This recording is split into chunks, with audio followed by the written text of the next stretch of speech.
Note: in the annals of invention and discovery, it may be said without undue boasting, no nation of modern times can lay claim to such an eminent position as Great Britain, and her many ingenious and intrepid adventurers into what they found unknown regions of the arts, the sciences, and the earth's surface, have so largely contributed to raise her to her great place and power, that it is mere justice and self-interest to bestow on them grateful rewards in life, and renown after death. In this little volume are brought together a number of sketches and memoranda, illustrating the history of discovery, and the lives and labours of inventors and explorers, not of our own country alone, but of others, for knowledge is of no country but of all. The object of the collector has been rather to present the popular than the strictly scientific side of his subject, to furnish materials of interest and amusement, as well as instruction, and if now and then he has been tempted to stray into bypaths of anecdote and gossip, excuse may readily be found in the fact that the private life of our men of science, often singularly noble and full of character, is apt to be altogether obscured by the brilliancy of the results of their secret and silent toil. This volume will have served its purpose if it excites an appetite for fuller and deeper inquisition into the sources of British greatness and of modern civilization. Pg 9th. Invention and Discovery. Poetic Prophecies. In Dr. Darwin's Botanic Garden, first published in 1789, but written, it is well known, at least 20 years before the date of its publication, occurs the following prediction respecting steam.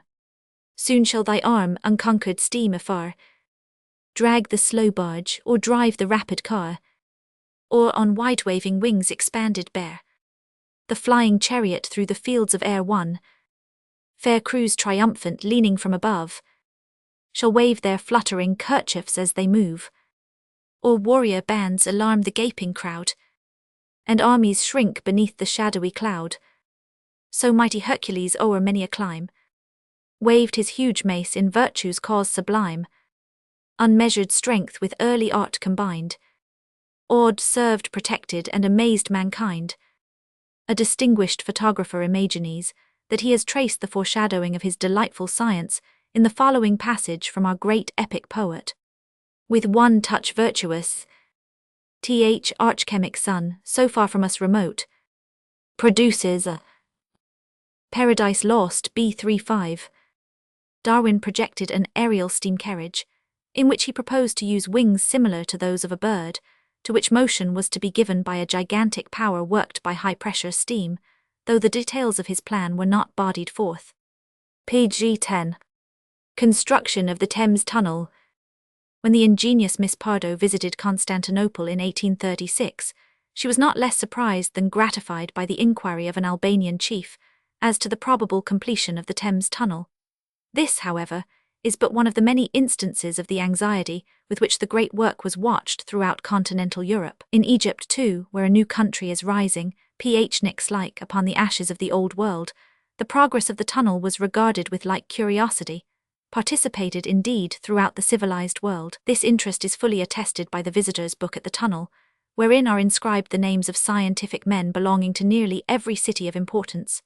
The engineer of this great work, Mr. afterwards Sir Mark Isambard Brunel, completed his design in 1823, and amongst those who then regarded it as practicable were the Duke of Wellington and the late Dr. Wollaston. The works were commenced in 1825, and the tunnel itself in 1826, and by March 1827 it had advanced about 1/3 of the whole length. All proceeded well till May 18, when the river burst into the tunnel with such velocity and volume as to fill it in 15 minutes, but although the men were at work, no lives were lost. The hole, 38 feet deep, was closed with bags of clay and hazel rods, the water pumped out, and the works resumed in September. On Jan 12, 1828, the river broke in a second time and filled the tunnel in less than 10 minutes. When the rush of water brought Pg 11 with it a strong current of air that put out the lights, 6 of the workmen were lost. For some distance Mr. Brunel Jr. struggled in total darkness, and the rush of the water carried him up the shaft. The tunnel was again cleared and the part completed found to be sound. Hundreds of plans were proposed for its completion. The funds of the company were too low to proceed, and above 5,000 L was raised by public subscription. For 7 years the work was suspended, but by advances from government it was resumed in 1835. On April 23, 1837 there was a third eruption of the river, a fourth on Narve, 1837 with the loss of one life, and on March 6, 1838 the fifth and last eruption took place. Thus of the tunnel there were completed, leaving only 60 feet to complete. Meanwhile the tunnel works proved a very attractive exhibition. In 1838 they were visited by 23,000 persons, and in 1839 by 34,000. By Jan. 1841 the tunnel was completed from shore to shore, 1,140 feet, and Sir One Brunel on Og. 13 was the first to pass through. On March 25, 1843, the tunnel was opened to the public with a demonstration of triumph. The cost of the work has been nearly 4 times the sum at first contemplated, the actual expense being upwards of 600,000 L. These, of course, are but a few data of the great work, the progress of which for 20 years interested every admirer of scientific PG-12 enterprise. The engineering details present marvels of ingenuity. The building of the vast brick shaft, 50 feet in diameter, 42 feet in height and 3 feet thick, with set over it the steam engine for pumping out the water and raising the earth, and the sinking of the whole en masse into the Rotherhithe bank, were masterworks of genius. Thus far the vertical shaft. The tunnel itself commenced with an excavation larger than the interior of the old House of Commons, but the great invention was the shield apparatus, the series of cells, in which, as the miners worked at one end, the bricklayers formed at the other the top, sides, and bottom of the tunnel. The dangers, too, were many. Sometimes portions of the frame would break with the noise of a cannon shot. Then alarming cries were heard as some eruption of earth or water poured in. The excavators were, however, much more inconvenienced by fire than water, gas explosions frequently, wrapping the place with a sheet of flame and strangely mingling with the water, and rendering the workmen insensible. Yet with all these perils, but 7 lives were lost in making the tunnel under the Thames, whereas nearly 40 men were killed in building the new London Bridge. Notebook of 1848. Vast spot on the sun. Sir John Herschel, when at the Cape of Good Hope, observed on May 25, 1837, a spot upon the sun, the black centre of which would have allowed the globe of our earth to drop through it, leaving 1,000 miles clear of contact on all sides of that tremendous gulf. PG-13. Death of Sir Humphrey Davy. It was at Rome on the 20th day of February, 1829, when he was finishing his eloquent work, The Last Days of a Philosopher, that Sir Humphrey Davy received the final warning to prepare. By dictation, he wrote to his brother, who was at Malta with the British troops, "I am dying from a severe attack of palsy, which has seized the whole of the body, with the exception of the intellectual organ. I shall leave my bones in the eternal city." But he was to die neither then nor there. Within 3 weeks his brother was by his bedside, and found him as much interested in the anatomy and electricity of the torpedo as ever, though he bade Dr. Davy not to be grieved by his approaching dissolution. Yet after a day of 150 pulse beats, and only 5 breathings in a minute, and of the most distressing particular symptoms, he again revived. Shortly after this, Lady Davy arrived at Rome from England, with a copy of the 2nd edition of Salmonia, which Sir Humphrey received with peculiar pleasure. After some weeks of melancholy dalliance with the balmy spring air of the Campagna, the Albula Lake, the hills of Tivoli, and the banks of the Tiber, they travelled quietly round by Florence, Genoa, Turin, slowly threading the flowery, sweet-scented Alpine valleys to Geneva, where he suddenly expired. It was 3 hours beyond midnight. His servant called his brother. His brother was in time to close his eyes. It was the 29th of May in 1829. They buried him at Geneva. In truth, Geneva PG-14 buried him herself, with serious and respectful ceremonial. A simple monument stands at the head of the hospitable grave. There is a tablet to his memory on the walls of Westminster Abbey. There is a monument also at Penzance, his birthplace. Homage to Cuvier. When the Count de Cèze replied to an eloquent discourse of Cuvier, he stated that, since the Restoration, Cuvier was the second example of fortunate combination of literature and science, and that he had been preceded only by that illustrious geometer, the Marquis de Laplace, whom we may call the Newton of France. In referring to the European reputation of Cuvier, and to the vast extent and variety of his knowledge, he applied to him the happy observation which Fontenelle made respecting Leibniz, that while the ancients made one Hercules out of several, we might out of one Cuvier make several philosophers. False estimate of railway speed. The ordinary speed of George Stephenson's Killingworth engine in 1814 was 4 miles an hour.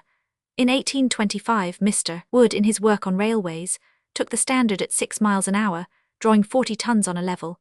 And so confident was he that he gauged the power of the locomotive, that he asserted, "Nothing could do more harm towards the adoption of railways than the promulgation of such nonsense as that we shall see locomotive engines travelling at the rate of pg 15, 12, 16, 18, and 20 miles an hour." The promulgator of such nonsense was George Stephenson. In 1829 it was estimated that at 15 miles an hour the gross load was 912 tons, and the net load very little, and that therefore high speed, if attainable, was perfectly useless. Before the end of that year, George Stephenson got with the rocket a speed of 2912 miles an hour, carrying a net load of 912 tons. In 1831, his engines were to draw 90 tons on a level, at 20 miles an hour. When the speed of the locomotive was set beyond question, prejudice then took the alarm about safety, and a very strong stand was from time to time made for a limitation of speed. Even after the year 1849, the London and Birmingham directors considered that 20 miles an hour was enough, but the vigour of the broad-gauge advocates has tripled the working power of the locomotive and given us 60 miles an hour where we might have been lingering at 20.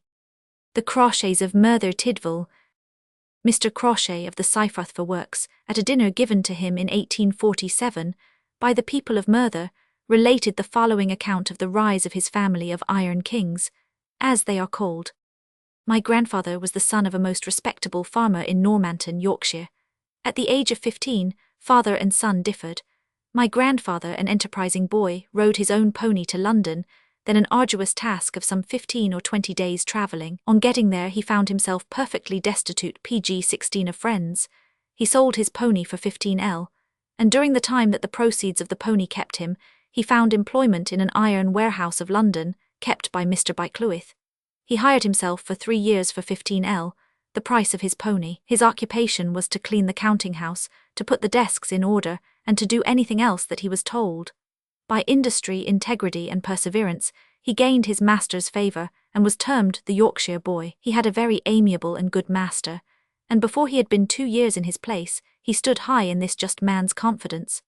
The trade in which he was engaged was only a cast-iron warehouse, and his master assigned to him, the Yorkshire boy, the privilege of selling flat irons, the things with which our shirts and clothes are flattened. The washerwomen of London were sharp folks, and when they bought 1 flat iron, they stole 2.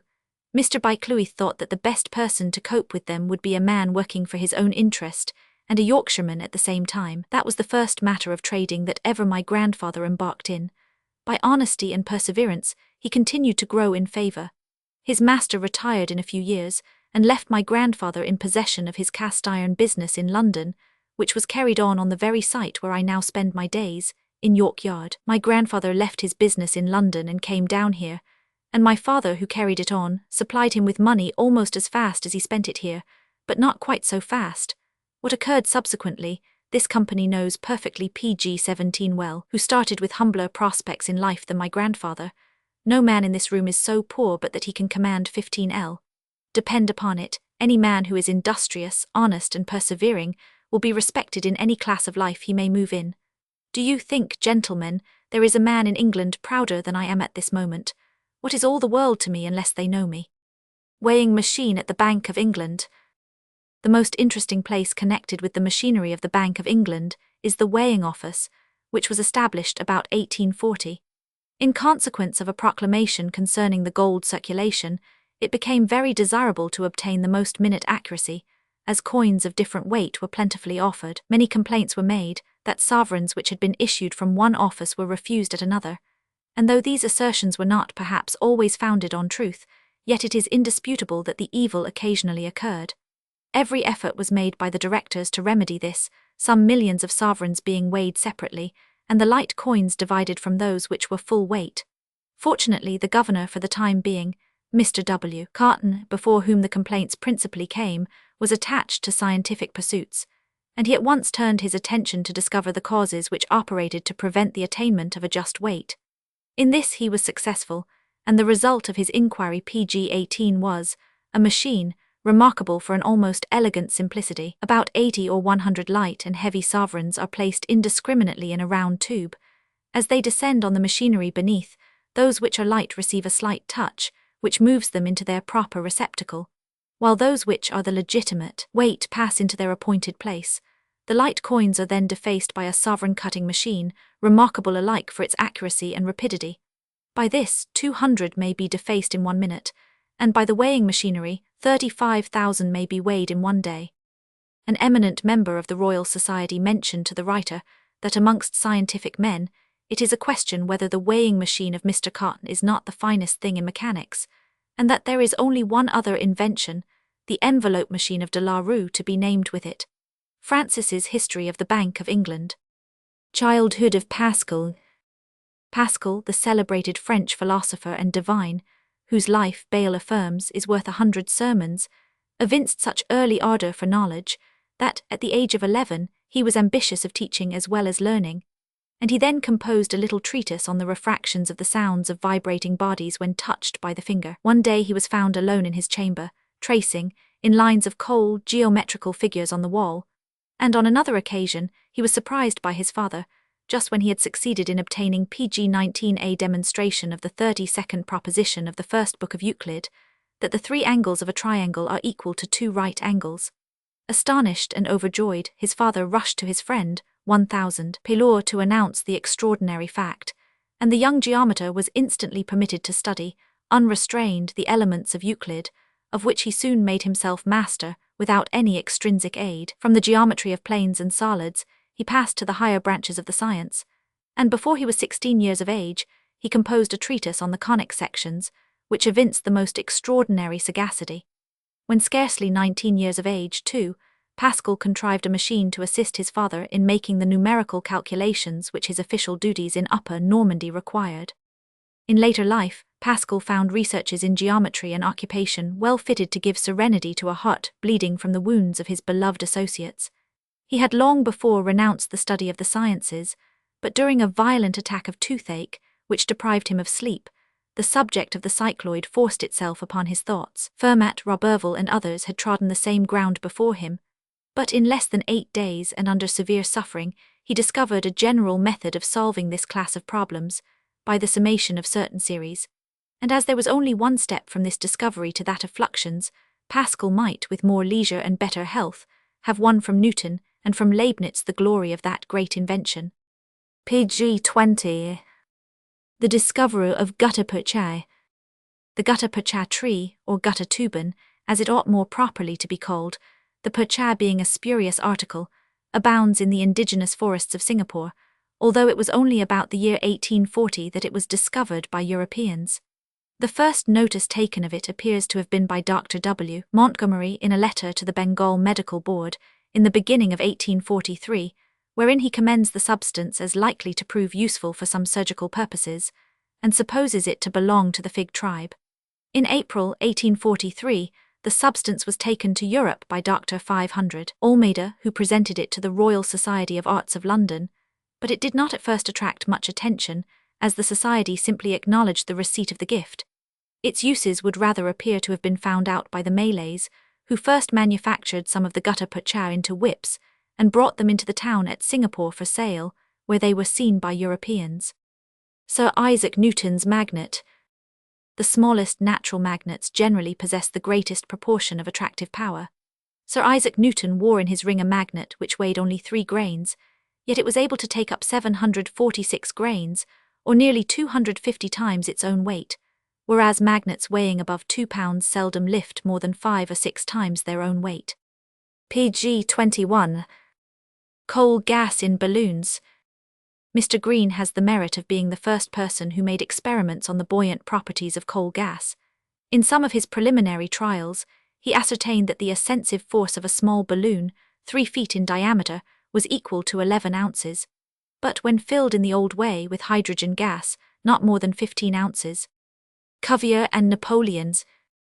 After Cuvier had presented to Buonaparte in a council of state his report of the progress of the mathematical and natural sciences since the year 1789, the emperor expressed in a very happy manner the satisfaction which he had received from the document. "He has praised me," said Napoleon, "as I like to be praised." Cuvier, however, as he himself said, had only invited the emperor to imitate Alexander and to employ his power in promoting the advancement of the natural sciences. Last moments of Leibniz.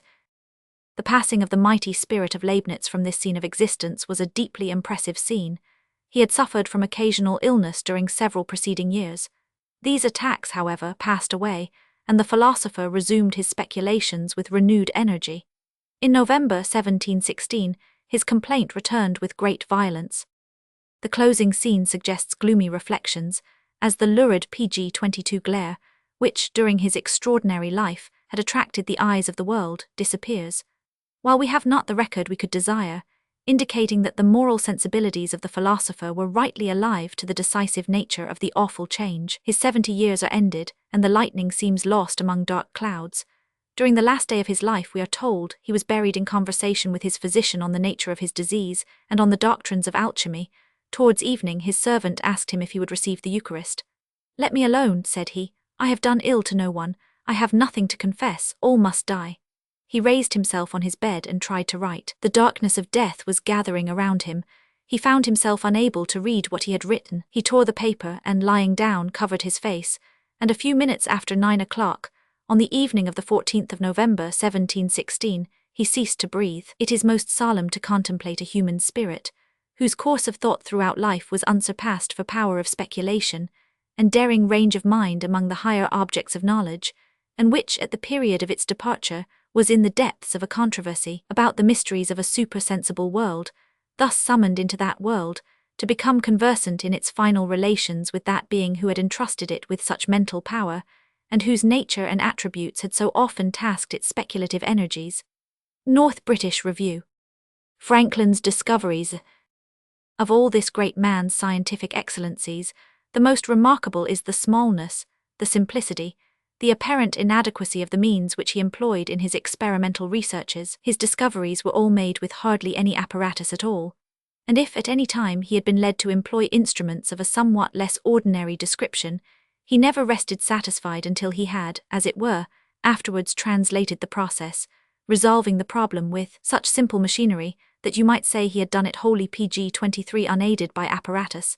The experiments by which the identity of lightning and electricity was demonstrated were made with a sheet of brown paper, a bit of twine or silk thread, and an iron key. Lord Brougham. Carnot when a child. The aptitude and taste for military affairs of Carnot, destined afterwards to perform so important a part in the history of Europe, displayed itself in a singular manner while he was yet a child, being taken for the first time to a theatre, where some siege or other warlike operation was represented. He astonished the audience by interrupting the piece to complain of the manner in which the general had disposed his men and his guns, crying out to him that his men were in fire, and loudly calling upon him to change his position. In fact, the men were so placed as to be commanded by a battery. Smeaton's independence. Smeaton, the engineer, often evinced a high feeling of independence in respect to pecuniary matters, and would never allow motives of emolument to interfere with plans laid on other considerations. The Empress Catherine of Russia was exceedingly anxious to have his services in the formation of great engineering works in her dominions, and she commissioned the Princess Dakshaw to offer him his own terms, if he would accede to her proposal. But his plans and his PG-24 heart were bent upon the exercise of his skill in his own country, and he steadily refused all the offers made to him. It is reported that when the princess found her attempts unavailing, she said to him, "Sir, you are a great man and I honour you. You may have an equal in abilities, perhaps, but in character you stand single. The English minister, Sir Robert Walpole, was mistaken, and my sovereign, to her loss, finds one who has not his price." After Smeaton had retired from his profession, he was often pressed to superintend certain works.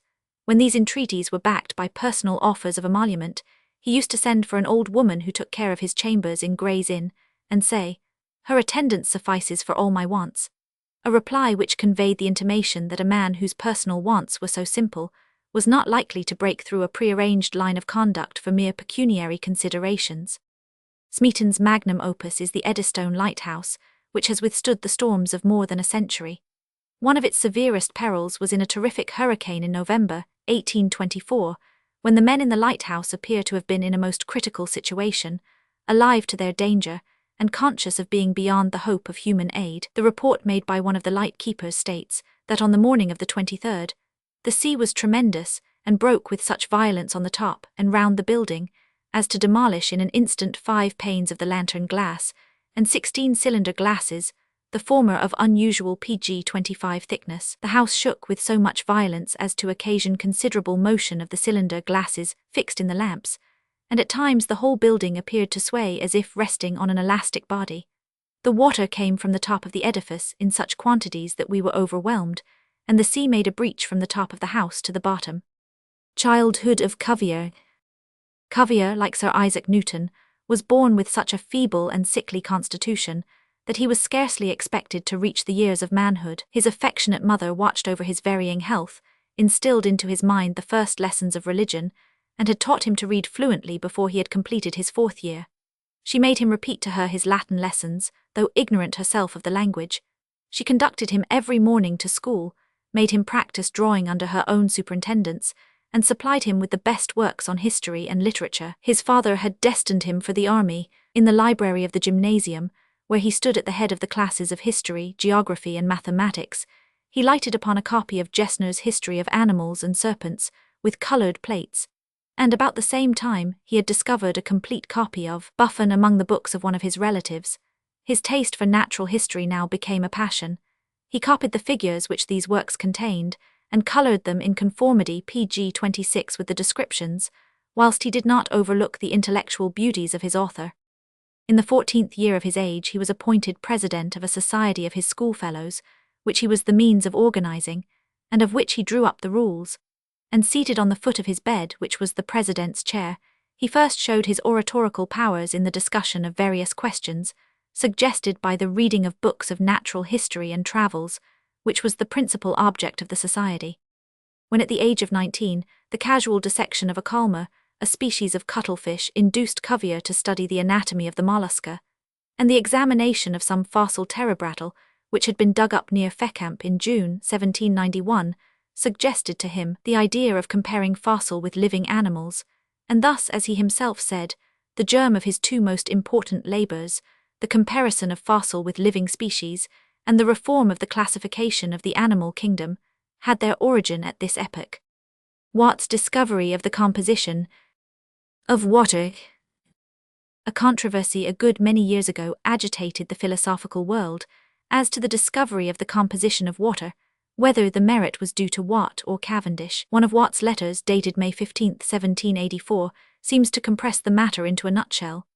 Writing to his friend, Mr. Fry of Bristol, Mr. Watt pg-27 says that he has had the honour of having had his ideas pirated, that Dr. Blagden explained his theory to Lavoisier at Paris, that 1000, Lavoisier soon after invented it himself, and that since that Mr. Cavendish has read a paper to the Royal Society on the same idea without making the least mention of me.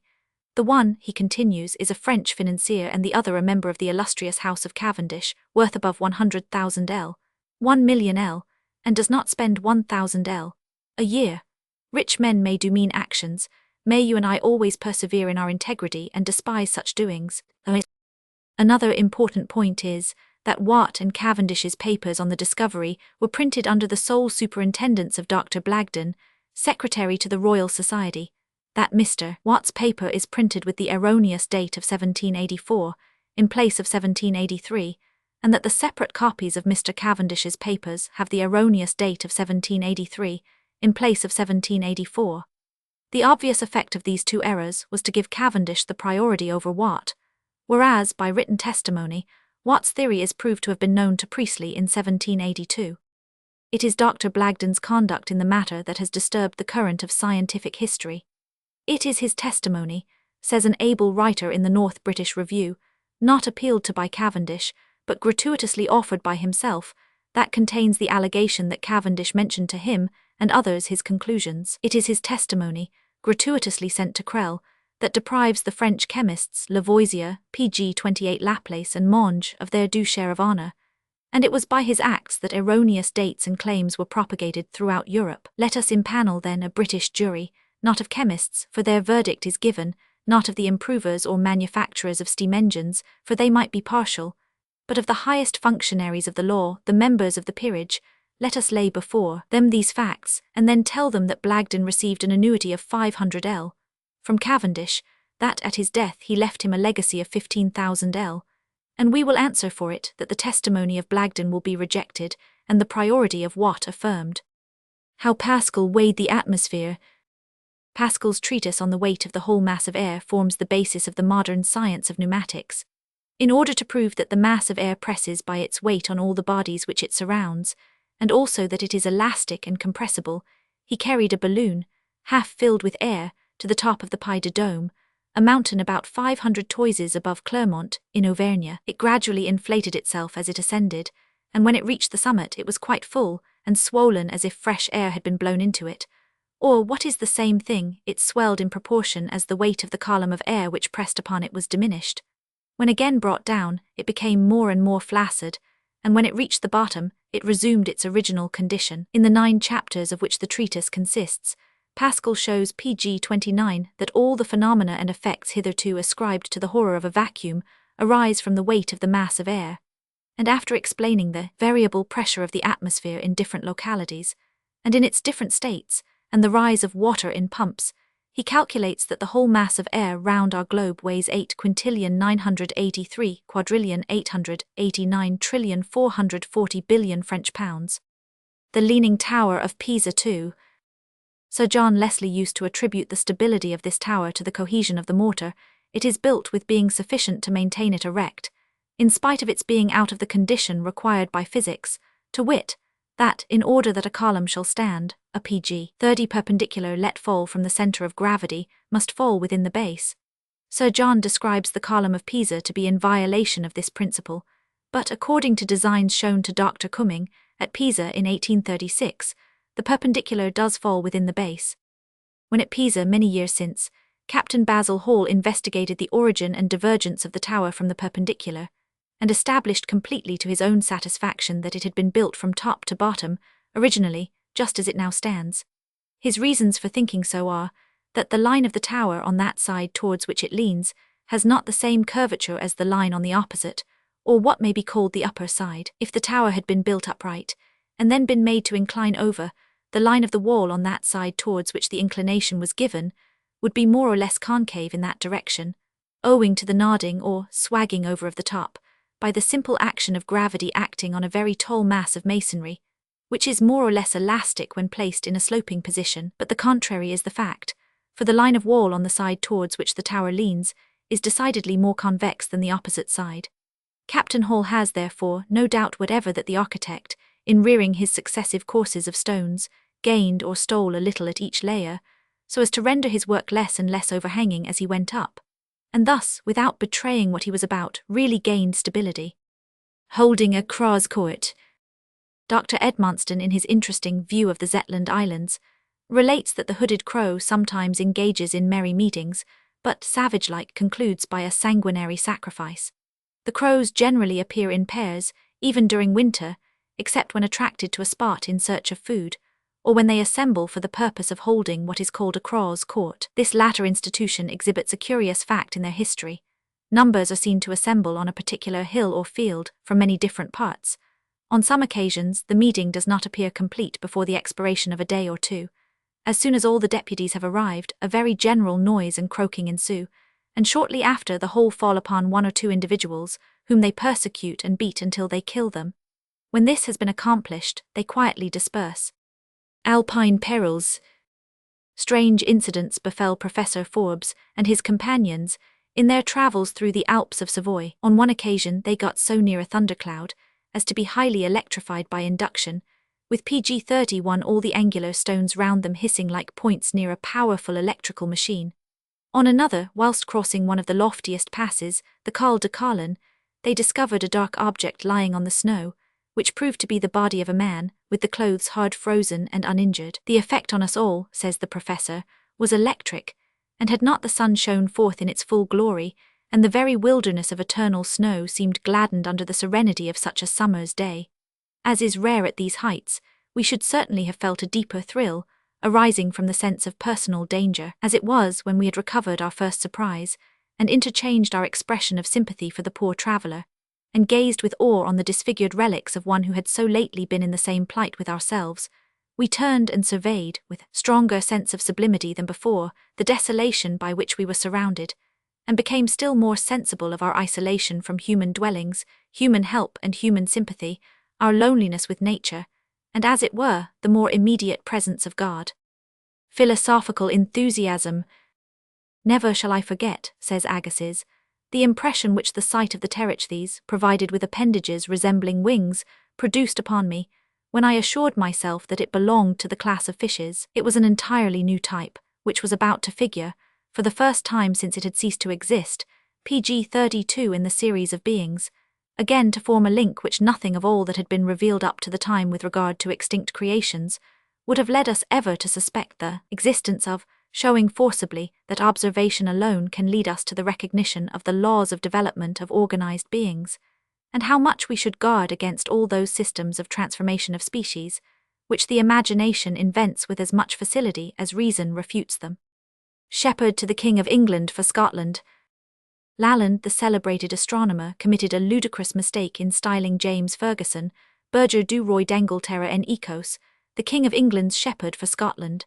The matter has, however, been thus explained.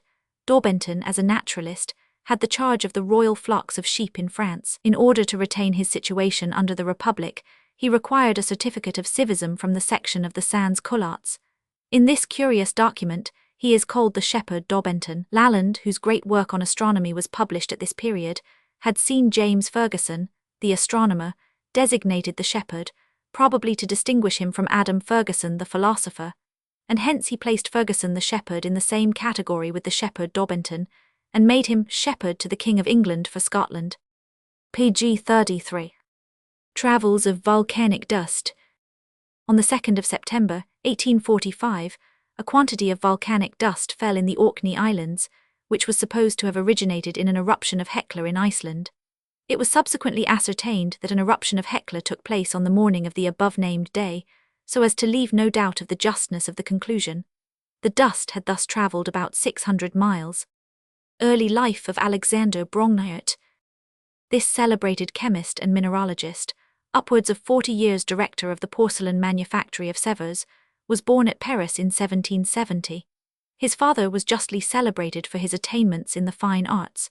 His mind developed itself in the midst of that brilliant society belonging to the end of the 18th century, which his father was accustomed to draw around him. He there derived, from conversations with Franklin, the germ of that mild and practical philosophy which he never abandoned, and from those of Lavoisier his earliest notions of chemistry, which formed one of the foundations of his scientific career. He gave early indications of that clearness of elocution, which formed one of his merits as a professor, and it is related that Lavoisier himself took pleasure in listening to a lecture on chemistry delivered by Brongniart, even when he was scarcely 15 years of age. He studied in the École de Médecine, pg 34, where he was thrice enrolled, and when every Frenchman was called to the frontier, he was connected to the army of the Pyrenees in the capacity of an apothecary. A stay of 15 months among these mountains gave him the opportunity of studying a rich and varied field of nature. As a zoologist and botanist, he likewise made geological observations, which at a later period took their place in the science, and which he often took pleasure in recalling. But there he encountered dangers which his youth did not suspect, and he was imprisoned under suspicion of having favoured the escape of the skilful naturalist Broussonet, who avoided certain death by fleeing by the breach of Roland. Restored to liberty after the 9th Thermidor, Brongniart returned to Paris, and in 1800 was nominated director of the porcelain manufactory of Sèvres, on the recommendation of Berthollet. At 19 years of age, Brongniart was one of the founders of the Société Philomatique, which at the period of proscription for all of a higher class kept alive the sacred fame of science. He died in 1847, and at his funeral on October 9, 1000. Elie de Beaumont delivered an eloge, whence these details have been derived. Smeaton's reproof of gaming. Smeaton, the engineer, was on intimate terms of acquaintance with the Duke and Duchess of Queensberry, and often spent a leisure hour in the evening at their house. On a few occasions he played at cards with them, and on one such evening he effected the abolition pg 35 of that inconsiderate, indiscriminate play amongst people of superior rank or fortune, which compels every one to join, and at their own stake too. Smeaton detested cards, and his attention never following the game he played like a boy. The game was Pope Joan, and the general run of it was high, and the stake in Pope had accumulated to a serious sum. It was Smeaton's turn by the deal to double it, when, regardless of his cards, he busily made minutes on a slip of paper and put it on the board. The Duchess eagerly inquired what it was, and he as coolly replied, Your Grace will recollect the field in which my house stands may be about 5 acres, 3 roods and 7 perches, which at 30 years' purchase will be just my stake, and if your Grace will make a duke of me, I presume the winner will not dislike my mortgage. The joke and the lesson had alike their weight, and the party never after played but for the merest trifle. Invention of gun carte. Cotton, having largely contributed to our national prosperity in times of peace, promised not long since to play a very important part in the strategies of war, and this by its use in place of gunpowder, wherefore the new substance was termed gun cotton. The merit of the invention is believed to be due to Professor Scanbean of Basle. In 1840, the novelty was first announced as an explosive compound, possessing many apparent advantages over gunpowder. It was described as a cotton prepared by a secret process, PG-36, which, on the application of a spark, became at once converted into a gaseous state. In an experiment performed in the laboratory of Professor Scanbean, a certain weight of gunpowder, when fired, filled the apartment with smoke, whilst an equal weight of gun cotton exploded without producing any smoke, leaving only a few atoms of carbonaceous matter behind. Cannonballs and shells were then experimentally projected by this prepared cotton, with nearly double the projectile force of gunpowder. Professor Scanbean made an interesting experiment upon the wall of an old castle. It had been calculated that from 3 to 4 pounds of gunpowder would be requisite to destroy this wall, and a hole capable of containing that quantity was prepared. In this aperture were put 4 ounces of the prepared cotton, which, when fired, blew the massive wall to pieces. Again, the 16th part of an ounce of the prepared cotton, placed in a gun, carried a ball with such force that it perforated 2 planks at the distance of 28 paces, and at another time with the same charge drove a bullet into a wall to the depth of 3 inches and 3/4. Professor Scanbean attended the meeting of the British Association for the Advancement of Science, held at Southampton in 1846, when the operation of this new power was explained and experimented with. Subsequently, the professor attended at Osborne House to exhibit the properties of his gun cotton to Prince Albert, when Scanbean offered to explode a PG-37 portion on the hand of Colonel B, who would, however, have nothing to do with the novel power. Prince Albert himself submitted to the test, and off went the cotton without smoke, stain or burning of the skin. Thus encouraged, the colonel took his turn, but whether the material was changed or not for the coarser preparation, it gave him such a singeing that he leaped up with a cry of pain. A hearty laugh was all the commiseration he received. After this, Professor Scanbean loaded a fowling piece with cotton in the place of powder, and the prince fired both ball and shot from it with the usual effect and perfect impunity. Sir Joseph Banks's balance. At the death of Sir Joseph Banks, there was left at the apartments of the Royal Society, at Somerset House, a very delicate balance constructed by Ramsden, the property of Sir Joseph.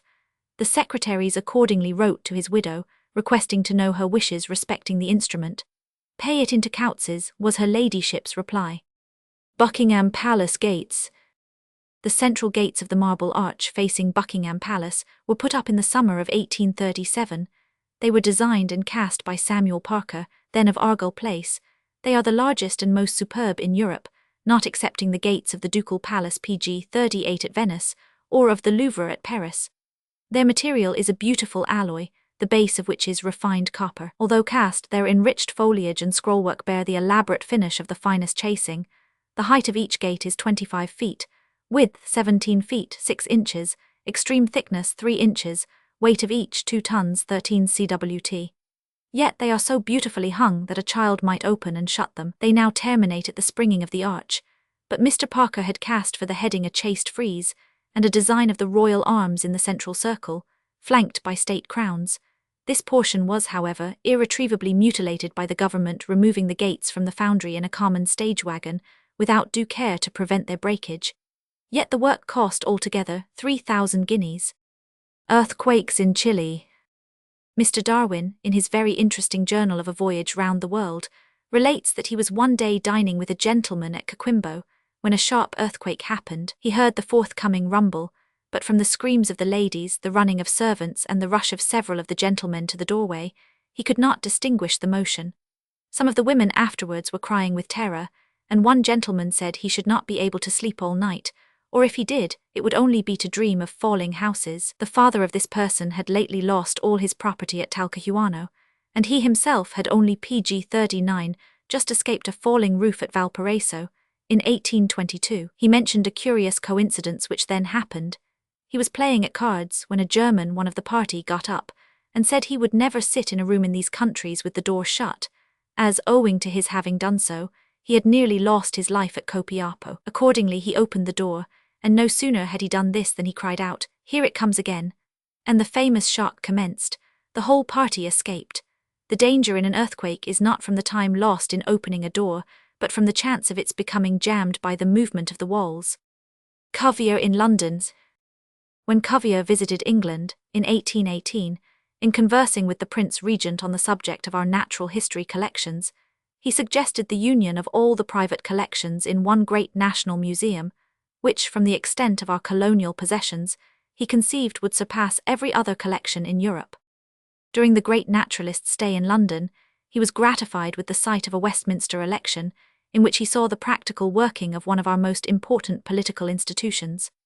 At this period, says his biographer Mrs. Lee, the election for Westminster was going forward, and he frequently dwelt upon the amusement he had received from being on the hustings every day. These orgies of liberty were then unknown in France, and it was a curious spectacle PG-40 for a man who reflected so deeply on everything which passed before him, to see and hear our orators crying out at the top of their voices to the mob, who pelted them with mud, cabbages, eggs, and 100, and Sir Murray Maxwell, in his splendid uniform, and decorated with orders, flattering the crowd who resisted him, and sent at his head all the varieties of the vegetable kingdom.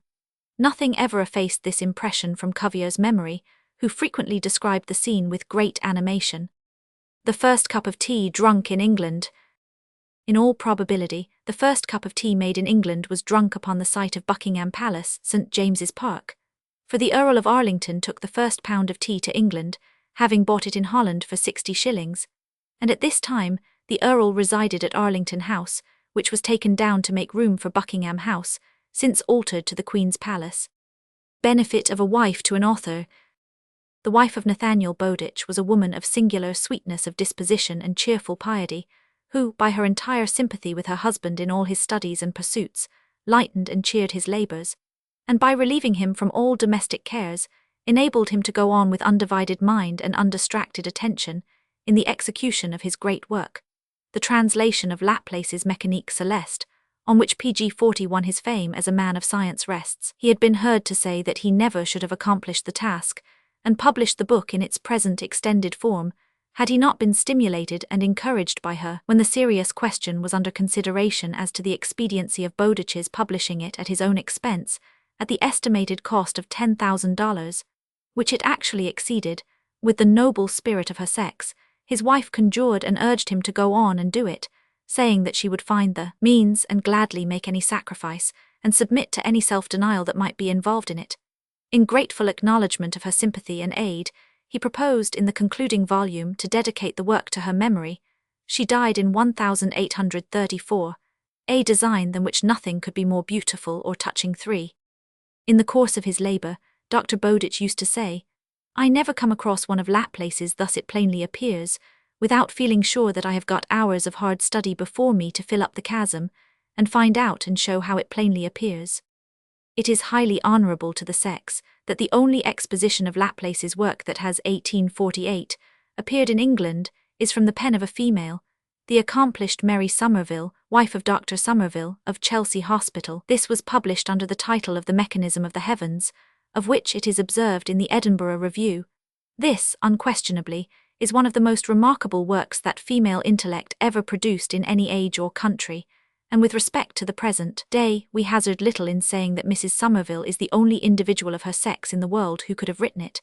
For this signal service to science, there was conferred upon the lady a pension of 300L per annum at the recommendation of Sir Robert Peel. PG-42. The world in a drop of water.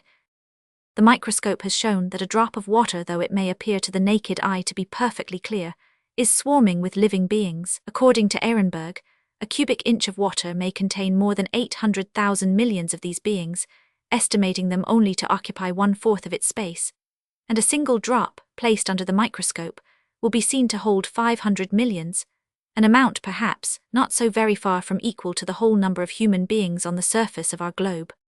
Origin of post-paid envelopes. 1000.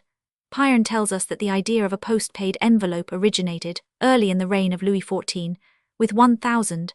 De Vellier, who in 1653 established with royal approbation a private penny post, placing boxes at the corners of the streets for the reception of letters wrapped up in envelopes, which were to be bought at offices established for that purpose. 1000. De Vellier also caused to be printed certain forms of billets, or notes applicable to the ordinary business among the inhabitants of great towns, with blanks, which were to be filled up by the pen with such special matter as might complete the writer's object. One of these billets has been preserved to our times by a pleasant misapplication of it. Pelisson, M.D.E., de Sevigne's friend, and the object of the bon mot, that he abused the privilege which men have of being PG-43 ugly, was amused at this kind of skeleton correspondence, and under the affected name of Pisander, according to the pedantic fashion of the day, he filled up and addressed one of these forms to the celebrated Mademoiselle de Scudéry in her pseudonym of Sappho. This strange billet-doux has happened from the celebrity of the parties to be preserved and is still extant, one of the oldest, we presume, of penny post letters and a curious example of a prepaying envelope, as well as a new proof of the adage that there is nothing new under the sun. Character in works. Telford the engineer relates that he came to London in 1782 and got employed at the quadrangle of Somerset House buildings. He soon became known to Sir William Chambers and Mr. R. Adam, the two most distinguished architects of that day, the former haughty and reserved, the latter affable and communicative, and a similar distinction of character pervades their works, Sir William's being stiff and formal, and those of Mr. Adam, playful and gay. Brindley the engineer. Though one of the most successful engineers of his age, Brindley was so illiterate as to be scarcely able to read or to write. By his unrivaled powers of abstraction and memory, he often executed his plans without committing them to paper, and when he was engaged in any difficult or complex undertaking, PG 44, he was in the habit of retiring to bed, where he often remained for 2 or 3 days till he had thoroughly completed his design. So singular indeed was the structure of his mind, that the spectacle of a play in London disturbed to such a degree the balance of its mechanism, that he could not, for some time, resume his usual pursuits. Reason for silence. Someone asked Fontaine, the celebrated geometrician, what he did in society where he remained almost perfectly silent. "I study," replied he, "the vanity of men in order to mortify it occasionally." Ascent of the Jungfrau Alp. In 1841, Professor Forbes, along with 1000 Agassiz and others, made a successful ascent of the great Swiss mountain, the Jungfrau, whose summit is 13,720 feet above the level of the sea. Of 6 travellers and 7 guides who formed the party, 4 of each reached the top, viz., of the former 2000, Forbes, Agassiz, Desor and Duchitles; of the latter Jacob Lutwald, who ascended the Finster Arhorn, Johann Janin, Melchior Bockhulzer and Andreas Planalp. They left the Grimsel on the morning of the 27th of August, 1841, ascended the whole height of the Oberaar glacier, and descended the greater part of that of Vies. Crossing a col to the right, they slept at the chalet of a lech near the lake of that name. This was 12 hours hard walking, PG 45, the descent of the glaciers being difficult and fatiguing. Next day the party started at 6 a 1000, having been unable sooner to procure a ladder, to cross the crevices. They then traversed the upper part of the glacier of a lech in its whole extent for 4 hours and a half, until the ascent of the Jungfrau began. The party crossed with great caution extensive and steep fields of fresh snow, concealing crevices, till they came to one which opened vertically, and behind which rose an excessively steep wall of hardened snow.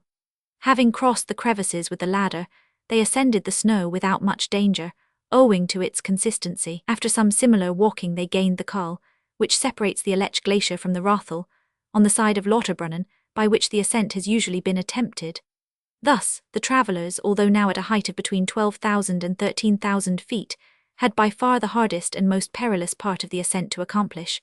The whole upper part of the mountain presented a steep, inclined surface of what at first seemed snow, but which soon appeared to be hard ice. This slope was not less than 800 or 900 feet in perpendicular height, and its surface, which Professor Forbes measured several times with a clinometer, in many places rose at 45 degrees, and in few much less, and all alpine travellers know well what an inclined surface of 45 degrees is to walk up. Of course every step taken was cut with the hatchet, whilst the slope terminated below, on both sides in precipices some 1,000 feet high.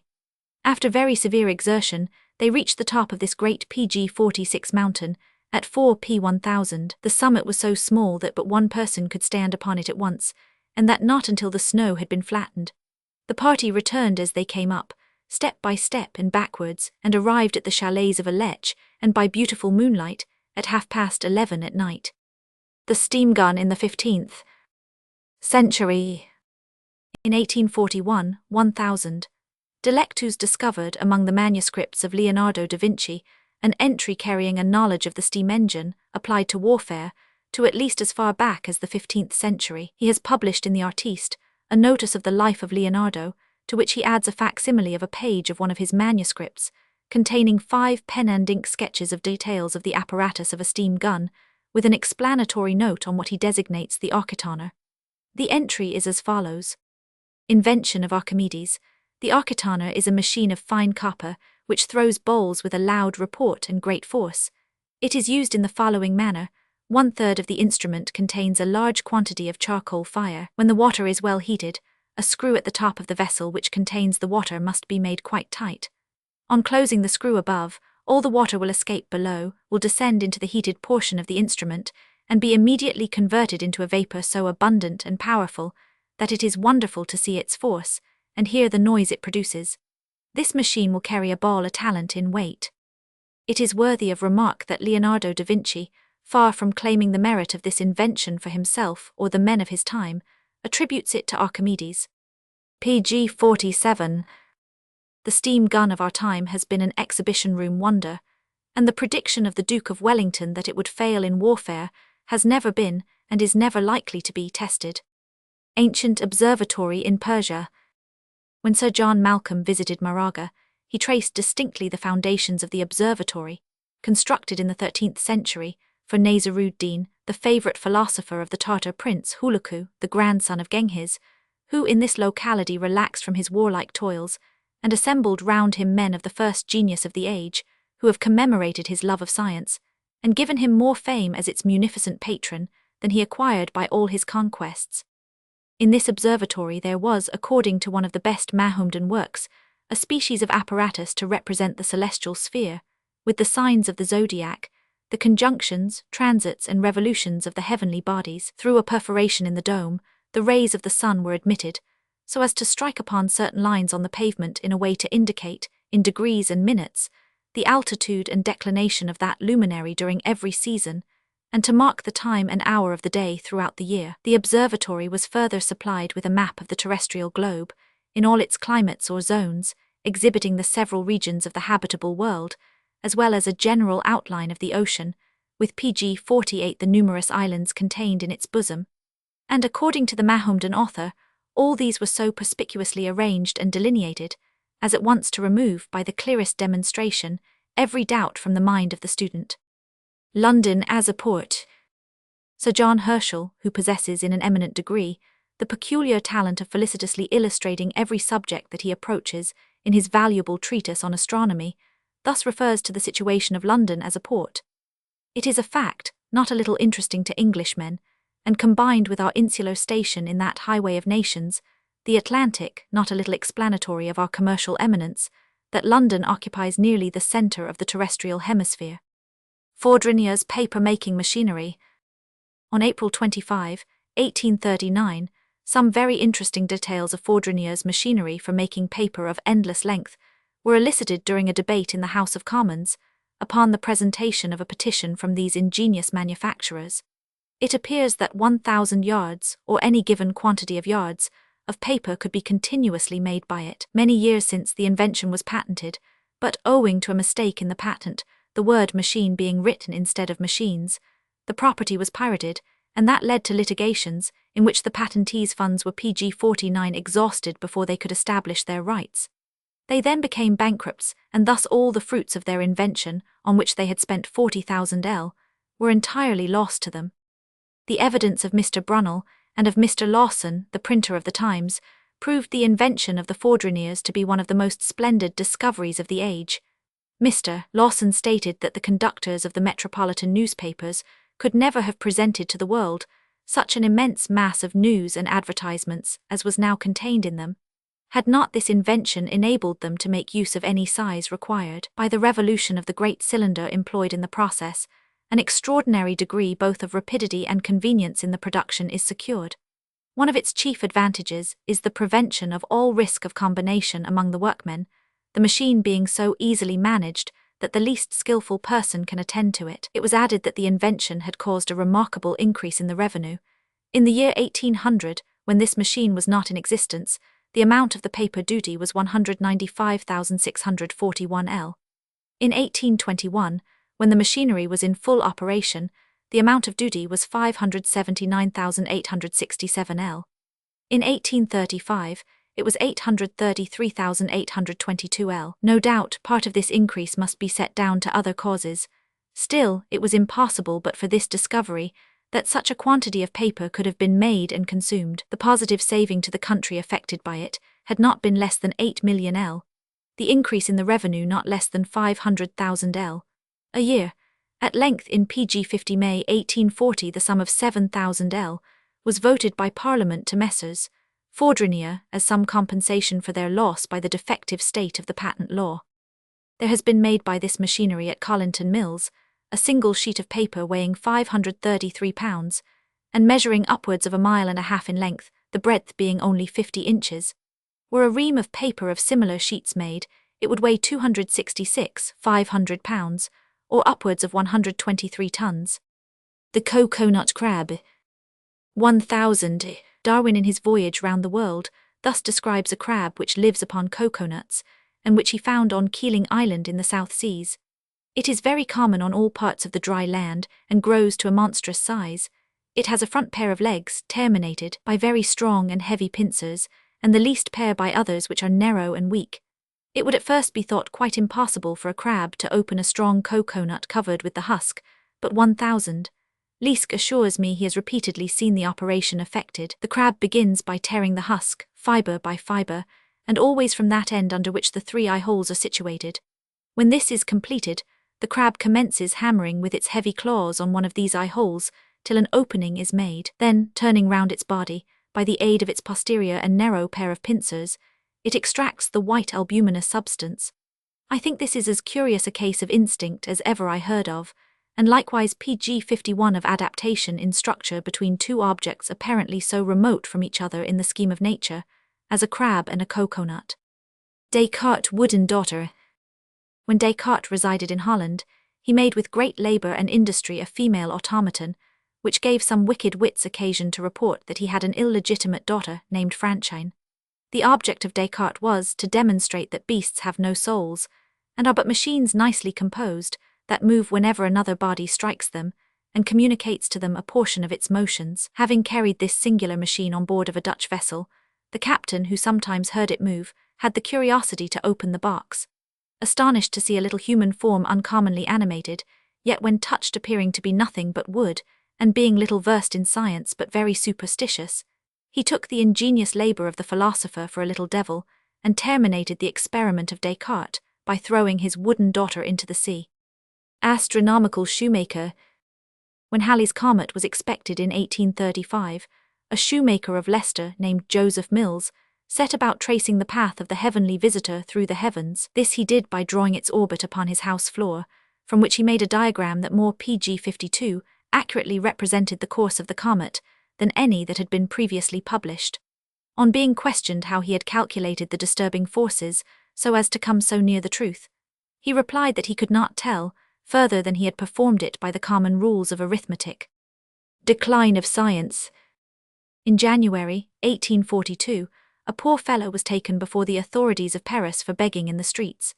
He had studied the science of cookery under the celebrated Carême, and was the inventor of the delicious salmon truff à la broche. He was in the last garb of want, and attributed his poverty to the decline of cookery from a science to a low art. It has been observed that cooks, in 9 cases out of 10, after ministering to the luxury of the opulent, creep into holes and corners, and pass neglected out of the world. Variable climate of Tabriz. Tabriz is celebrated as one of the most healthy cities in Persia, and it is on this ground alone that we can account for its being so often rebuilt after its repeated demolition by earthquakes. It is seldom free even for a 12-month from slight shocks, and it is not yet so much as a century since it was levelled to the ground by one of those terrible convulsions of nature. Sir John Malcolm, when he visited this place, was more surprised at its salubrity, from knowing the great extremes of heat and cold to which it is subject. Pg 53, having obtained from a friend who had resided there during the whole of the preceding year, a most accurate diary of the various changes of its climate. From this it appeared that on the 20th of October there was a heavy fall of snow, which did not, however, remain long upon the ground. The weather again became mild, and there was no excessive cold until the middle of December, from which period, until the end of January, Fahrenheit's thermometer, when exposed to the air at night, never rose above 0, and in the house at midday it was seldom above 18. January was by far the coldest month. During it the water is described as becoming almost instantaneously solid in the tumblers upon the dining table, and the ink often freezing in the inkstand, although the table was close to the fire. For at least a fortnight not an egg was to be had, all being split by the cold. Some bottles of wine froze, although covered with straw, and many of the copper ewers were split by the expansion of the water when frozen in them. According to this diary, the weather became comparatively mild towards the end of February, but it appears that here, as in England, a lingering winter chills the lap of May. For on the 1st of that month there was a heavy fall of snow, with such cold that all promise of the spring was destroyed. Of the heat that ensued, and the sudden and great changes to which Tabriz is subject, we had abundant proof. In the month of June, the range of the thermometer being usually within the 24 hours from 56 to 94, a difference of 38. The extreme heat of the summer causes most of the houses in Tabriz to be built so as to admit the air during that season.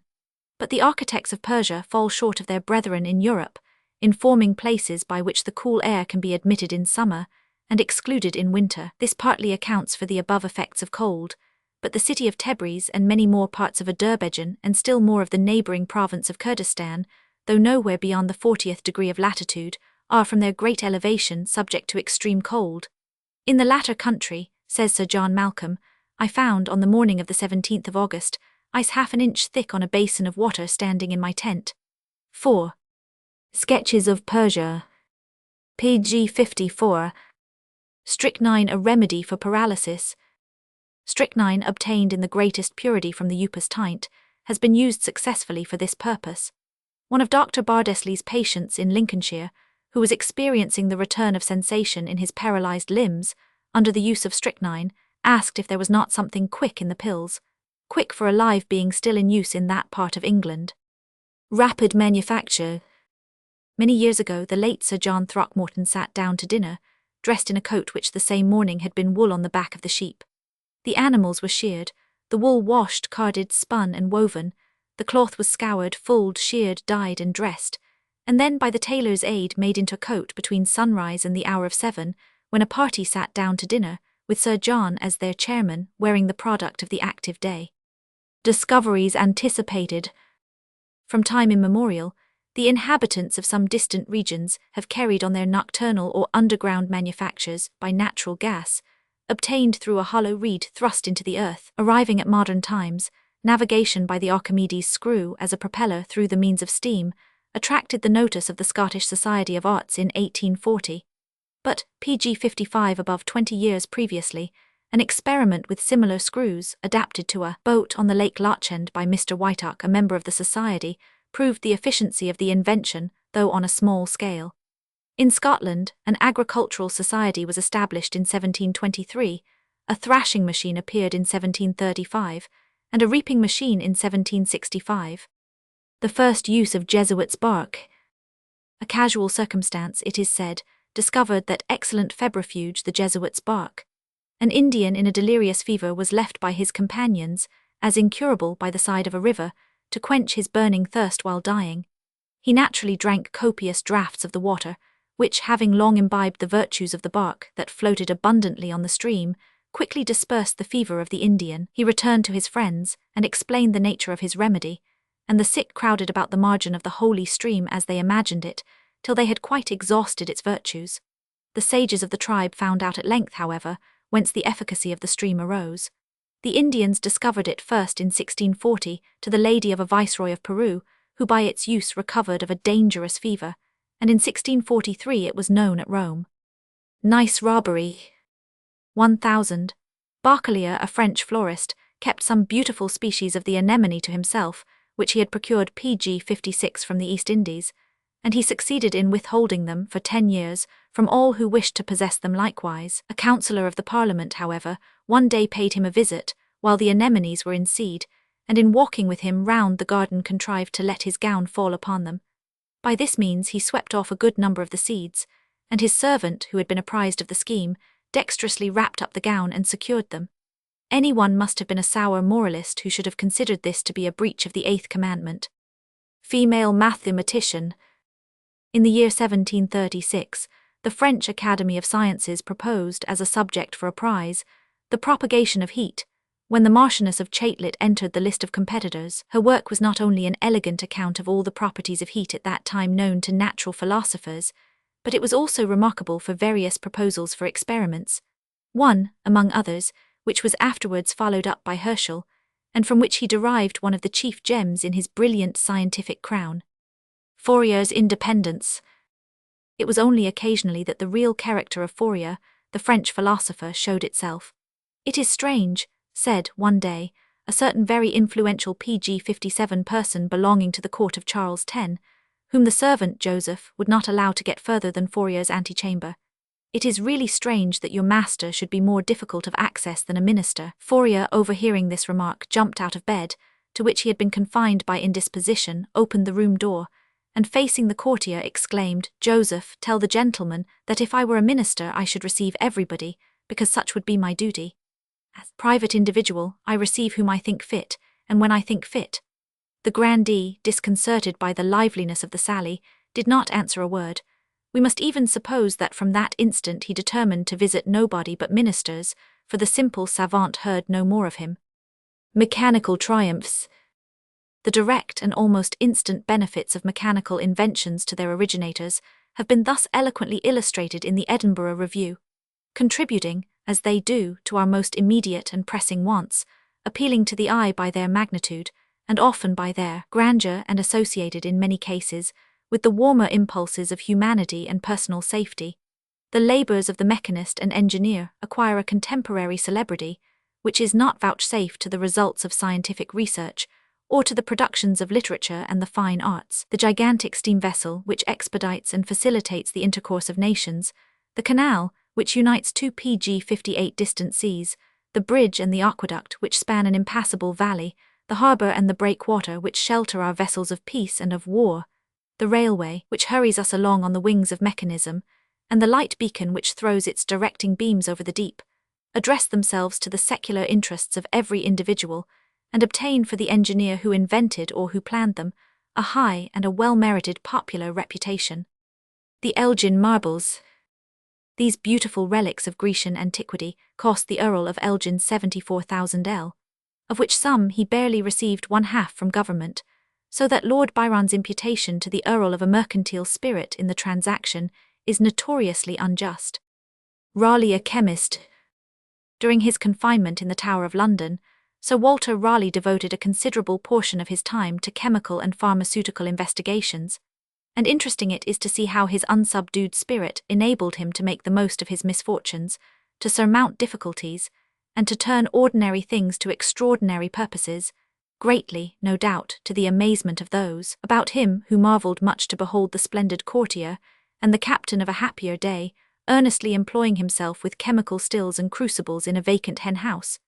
He pg 59 has converted, says Sir W. Wade, the lieutenant of the Tower, in a letter to Cecil, a little hen-house in the garden into a still house, and here he doth spend his time all day in distillations. Mr. Babbid's calculating machine. A calculating machine is a fair subject for a joke. In May 1839, when an additional grant was applied for in the House of Commons, in order to complete Mr. Babbid's machine, Mr. Wackley inquired whether it was likely to be of any use to the public. Upon this, Sir Robert Peel felicitously replied that the machine should be put to calculate the time at which it would be of any use. The calculating machine has certainly not yet been put to any more practical purpose. Herschel's love of music. Sir William Herschel was a good musician, yet such was his ardour for astronomical discovery, that at some benefit concert which he gave, he had his telescope fixed in a window, and made his observations between the acts. Power of the lever. Archimedes said, "Give me a lever long enough and a prop strong enough, and with my own weight I will move the world." But, says Dr. Arnott, he would have required to move with the velocity of a cannonball for millions of years to alter the position of the PG-60 Earth a small part of an inch. This feat of Archimedes is, in mathematical truth, performed by every man who leaps from the ground, for he kicks the world away from him whenever he rises and attracts it again when he falls. An electrifying machine in Persia. When Sir James Malcolm was in Persia on his first expedition, an electrifying machine which he took with him was one of the chief means of astonishing his Persian friends, and with its effects he surprised and alarmed all, from majesty itself to the lowest peasant. At Isfahan, all were delighted with the electric machine, except one renowned doctor and lecturer of the college, who, envious of the popularity gained by this display of superior science, contended publicly that the effects produced were moral, not physical, that it was the mummery the Europeans practiced, and the state of the nervous agitation they excited which produced an ideal shock, but he expressed his conviction that a man of true firmness of mind would stand unmoved by all that could be produced out of the glass bottle, as he scoffingly termed the machine. He was invited to the next experiment, the day arrived, and he came accordingly. This doctor was called Red Stockings, from his usually wearing scarlet hose. He was, notwithstanding his learning and reputed science, often made an object of mirth in the circles of the great and wealthy at Isfahan, to whom he furnished constant amusement, p.g. from the pertinacity with which he maintained his dogmas. Hence, Red Stockings, with all his philosophy, was not overwise. Nevertheless, he maintained his ground in the first society, by means common in Persia, as in other countries. He was, in fact, a little of the fool five and not too much of the honest. This impression of his character, combined with his presumption, made Sir John Malcolm and his party less scrupulous in their preparations to render him an example for all who might hereafter doubt the effects of their boasted electricity. Indeed, their Persian visitors seemed anxious that the effect should be such as to satisfy the man that had dared them to the trial, that it was physical, not moral. The philosopher, notwithstanding various warnings, came boldly up and took hold of the chain with both hands, planted his feet firmly, shut his teeth, and evidently called forth all his resolution to resist the shock. It was given, and poor Red Stockings dropped on the floor as if he had been shot. There was a momentary alarm, but on his almost instant recovery, and it being explained that the effect had been increased by the determination to resist it, all gave way to one burst of laughter. The good-natured philosopher took no offence. He muttered something about the reaction of the feelings after being overstrained, but admitted there was more in the glass bottle than he had anticipated. Poco di matto is deemed by the Italians an essential quality in a great man's companion. Page 62. How to measure the shock of an earthquake. Dr. Buckland relates that in certain places liable to earthquakes, their extent has been measured by bowls of treacle, the inclination of the treacle in the bowl showing the quantum of shock, and elsewhere, by a watchmaker in Scotland, by placing a clock against each of the four walls of an apartment and marking the centre of the disc of the pendulum with chalk. When the shock took place, the derangement caused the pendulum to strike against the back and front of the clock case, when of course a mark would be left indicative of the phenomenon, though not of its amount. The Drummond light. The importance of simplicity in inventions for popular use has been shown in the late Lieutenant Drummond's apparatus for illuminating lighthouses with his oxyhydrogen light. That is, a stream of oxygen and another of hydrogen, directed upon a ball of lime. Experimentally, the light has succeeded beyond the expectation of the inventor, but the machinery or apparatus remains to be simplified before it can be worked by the keepers of lighthouses. St. Piers Paul and Virginia. Baron Humboldt in his Cosmos Vol. II pays the following eloquent tribute to that small production of PG-63, the creative imagination to which Bernardin de St. Pierre owes the fairest portion of his literary fame, Paul and Virginia, a work such as scarcely any other literature can show. It is, says Humboldt, a simple but living picture of an island in the midst of the tropic seas, in which, sometimes smiled on by serene and favouring skies, sometimes threatened by the violent conflict of the elements, two young and graceful forms stand out picturesquely from the wild luxuriance of the vegetation of the forest, as from a flowery tapestry. Here the aspect of the sea, the grouping of the clouds, the rustling of the breeze in the bushes of the bamboo, and the waving of the lofty palmo, are painted with inimitable truth. Bernardin de St. Pierre's masterwork, Paul and Virginia, accompanied me into the zone to which it owes its origin. It was there read for many years by my dear companion and friend, Bompland, and myself, and there let this appeal to personal feelings be forgiven under the silent brightness of the tropical sky. Or when, in the rainy season, on the shores of the Orinoco, the thunder crashed, and the flashing lightnings illuminated the forest, we were deeply impressed and penetrated with the wonderful truth with which this little work paints the power of nature in the tropical zone in all its peculiarity of character. A similar firm grasp of special features, without impairing the general impression, or depriving the external materials of the free and animating breath of poetic imagination, characterizes in an even higher PG-64 degree the ingenious and tender author of Atala, René, the Martyr, and the Journey to Greece and Palestine. The contrasted landscapes of the most varied portions of the earth's surface are brought together, and made to pass before the mind's eye with wonderful distinctness of vision. The serious grandeur of historic remembrances could alone have given so much depth and repose to the impressions of a rapid journey. Mythology of Science. 1000. Arago in his brilliant Eloge on Fourier observes, the ancients had a taste or rather a passion for the marvellous, which made them forget the sacred ties of gratitude. Look at them, for instance, collecting into one single group the high deeds of a great number of heroes, whose names they have not even deigned to preserve, and attributing them all to Hercules. The lapse of centuries has not made us wiser. The public in our time also delight in mingling fiction with history. In all careers, particularly in that of the sciences, there is a design to create Herculeses. According to the vulgar opinion, every astronomical discovery is attributable to Herschel. The theory of the motions of the planets is identified with the name of Laplace, and scarcely any credit is allowed to the important labours of D'Alembert, Clairaut, Euler, and Lagrange.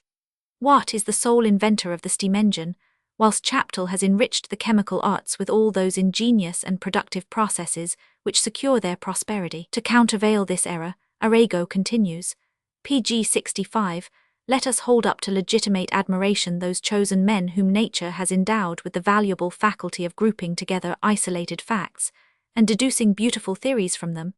But do not let us forget that the sickle of the reaper must cut down the stalks of corn, before anyone can think of collecting them into sheaves. El Dorado of Sir Walter Raleigh. The term El Dorado is commonly considered to have reference to the sovereignty teeming with precious metals, which had long been sought for in vain by Spanish adventurers. Their expeditions in quest of it were directed to the interior of the vast region lying between the Orinoco and the Amazon, or Guiana. The rocks were represented as impregnated with gold, the veins of which lay so near the surface as to make it shine with a dazzling resplendency. The capital, Manoa, was said to consist of houses covered with plates of gold, and to be built upon a vast lake named Parima, the sands of which were auriferous. We abridge the following new version of this romance of history, from a brilliant paper on the life and works of Raleigh in the Edinburgh Review. The term El Dorado was not originally used to designate any particular place. It signified generally the gilded or golden, and was variously applied. According to some, it was first used to denote a religious ceremony of the natives in covering the anointed body with gold dust. The whole of Guiana was, on account of the above usages, sometimes designated El Dorado, but the locality of the fable varied. The question, however, to be solved is, whence arose the belief PG 66 that a district so marvellously abundant with the precious metals existed in the interior of Guiana? And the solution appears to have been left to Humboldt. While exploring the countries upon the upper Orinoco, he was informed that the portion of eastern Guiana, lying between the rivers Essequibo and Branca, is the classical soil of the Dorado of Parima. In the islets and rocks of mica, slate and talc, which rise up within and around a lake adjoining the Parima River, reflecting from their shining surfaces the rays of an ardent sun, we have materials out of which to form that gorgeous capital, the temples and houses of which were overlaid with plates of beaten gold. With such elements to work upon, heated fancies, aided by the imperfect vision of distant and dubious objects, might easily create that fabulous superstructure. We may judge of the brilliancy of these deceptive appearances from learning that the natives ascribed the lustre of the Magellanic clouds, or nebula of the southern hemisphere, to the bright reflections produced by them. There could not well be a more poetical exaggeration of the lustrous effects produced by the metallic hues of rocks of talc. These details, in which 1000 de Pons, a somewhat later traveller, who long resided in an official capacity in the neighboring countries, fully concurs, in all probability point to the true origin of this remarkable fable. The well-known failure of Raleigh did not discourage other adventurers, who were found in quick succession, the last always flattering themselves with the hope that the discovery of El Dorado would ultimately be realized. Amber, a source of international trade. The amber trade, which was probably first directed to the West Cimbrian coasts, and only subsequently to the Baltic and the country of the Esthonians, owes its first origin to the boldness and perseverance of Phoenician coast navigators. In its subsequent extension, it offers a remarkable instance of the influence which may be exerted by a predilection for even a single foreign production, in opening an inland trade between nations, and in making known large tracts of country. Pg 67, in the same way that the Phacan Massilians brought the British tin across France to the Rhone, the amber was conveyed from people to people through Germany, and by the Celts on either declivity of the Alps to the Padus, and through Pannonia to the Borysthenes. It was this inland traffic which first brought the coasts of the Northern Ocean into connection with the Euxine and the Adriatic. Humboldt's Cosmos. Antiquity of lightning conductors. A story was formerly repeated in Germany after Father Angelo Cortenoria, that the tomb of the hero of Clusium, Lars Porsena, described by Varro, ornamented with a bronze head and bronze pendant chains, was an apparatus for atmospheric electricity, or for conducting lightning, as were, according to Michaelis, the metal points on Solomon's temple. But the tale obtained currency at a time when men were much inclined to attribute to ancient nations the remains of a supernaturally revealed primitive knowledge, which was soon after obscured. The most important notice of the relation between lightning and conducting metals, a fact not difficult of discovery, still appears to be that of Ctesias. He possessed 2 iron swords, presents from the king Artaxerxes Mnemon, and from his mother Parasates, which, when planted in the earth, averted clouds, hail, and strokes of lightning. He had himself seen the operation, for the king had twice made the experiment before his eyes. Pg 68. The exact attention paid by the Etruscans to the meteorological processes of the atmosphere in all that deviated from the ordinary course of phenomena makes it to be lamented that nothing has come down to us from their fulgur red books.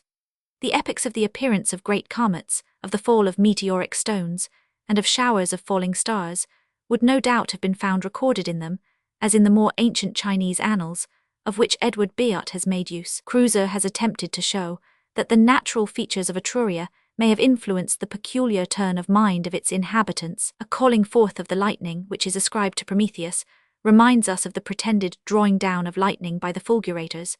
This operation consisted in a mere conjuration, and may well have been of no more efficacy than the skinned ass head, which in the Etruscan rites was considered a preservative from danger in their thunderstorms. See notes to Humboldt's Cosmos, Vol. 2. How the Deaf May Hear. About 1738, a merchant of Cleves named Jorison, who had become almost totally deaf, sitting one day near a harpsichord, while someone was playing, and having a tobacco pipe in his mouth, the bowl of which rested accidentally against the body of the instrument, was surprised to hear all the notes most distinctly. By a little reflection and practice, he again attained the use of this valuable sense, for he soon Pg 69 learned, by means of a piece of hard wood, one end of which he placed against his teeth, while another person placed the other end on his teeth, to keep up conversation, and to be able to understand the least whisper. The effect thus described is the same, if the person who speaks rests his stick against his throat or his breast, or when one rests the stick which he holds in his teeth against some vessel into which the other speaks. Drying wood for violins. Some amusing instances are related of the efficiency of the application of heated currents to manufacturing and other purposes, once patented by Davison and Symington. Thus, a violin had been in the owner's possession for upwards of 16 years. How old it was when he first had it is not known. Upon being exposed to this process, it lost in 8 hours no less than 5/6, nearly 5 2/3% of its weight. This there is every reason to believe was owing to the blocks glued inside, for the purpose of holding the more slender parts together. Instrument makers would do well to see that all parts, however mean their position in the instrument, are properly seasoned or divested of moisture, for surely water cannot improve sound. A violin maker of high reputation, having an order to make an instrument for one of the first violinists of the day, was requested to have the wood seasoned by the new process. Only 3 days were allowed for Pg 70, the experiment, in which the wood was seasoned and sent home.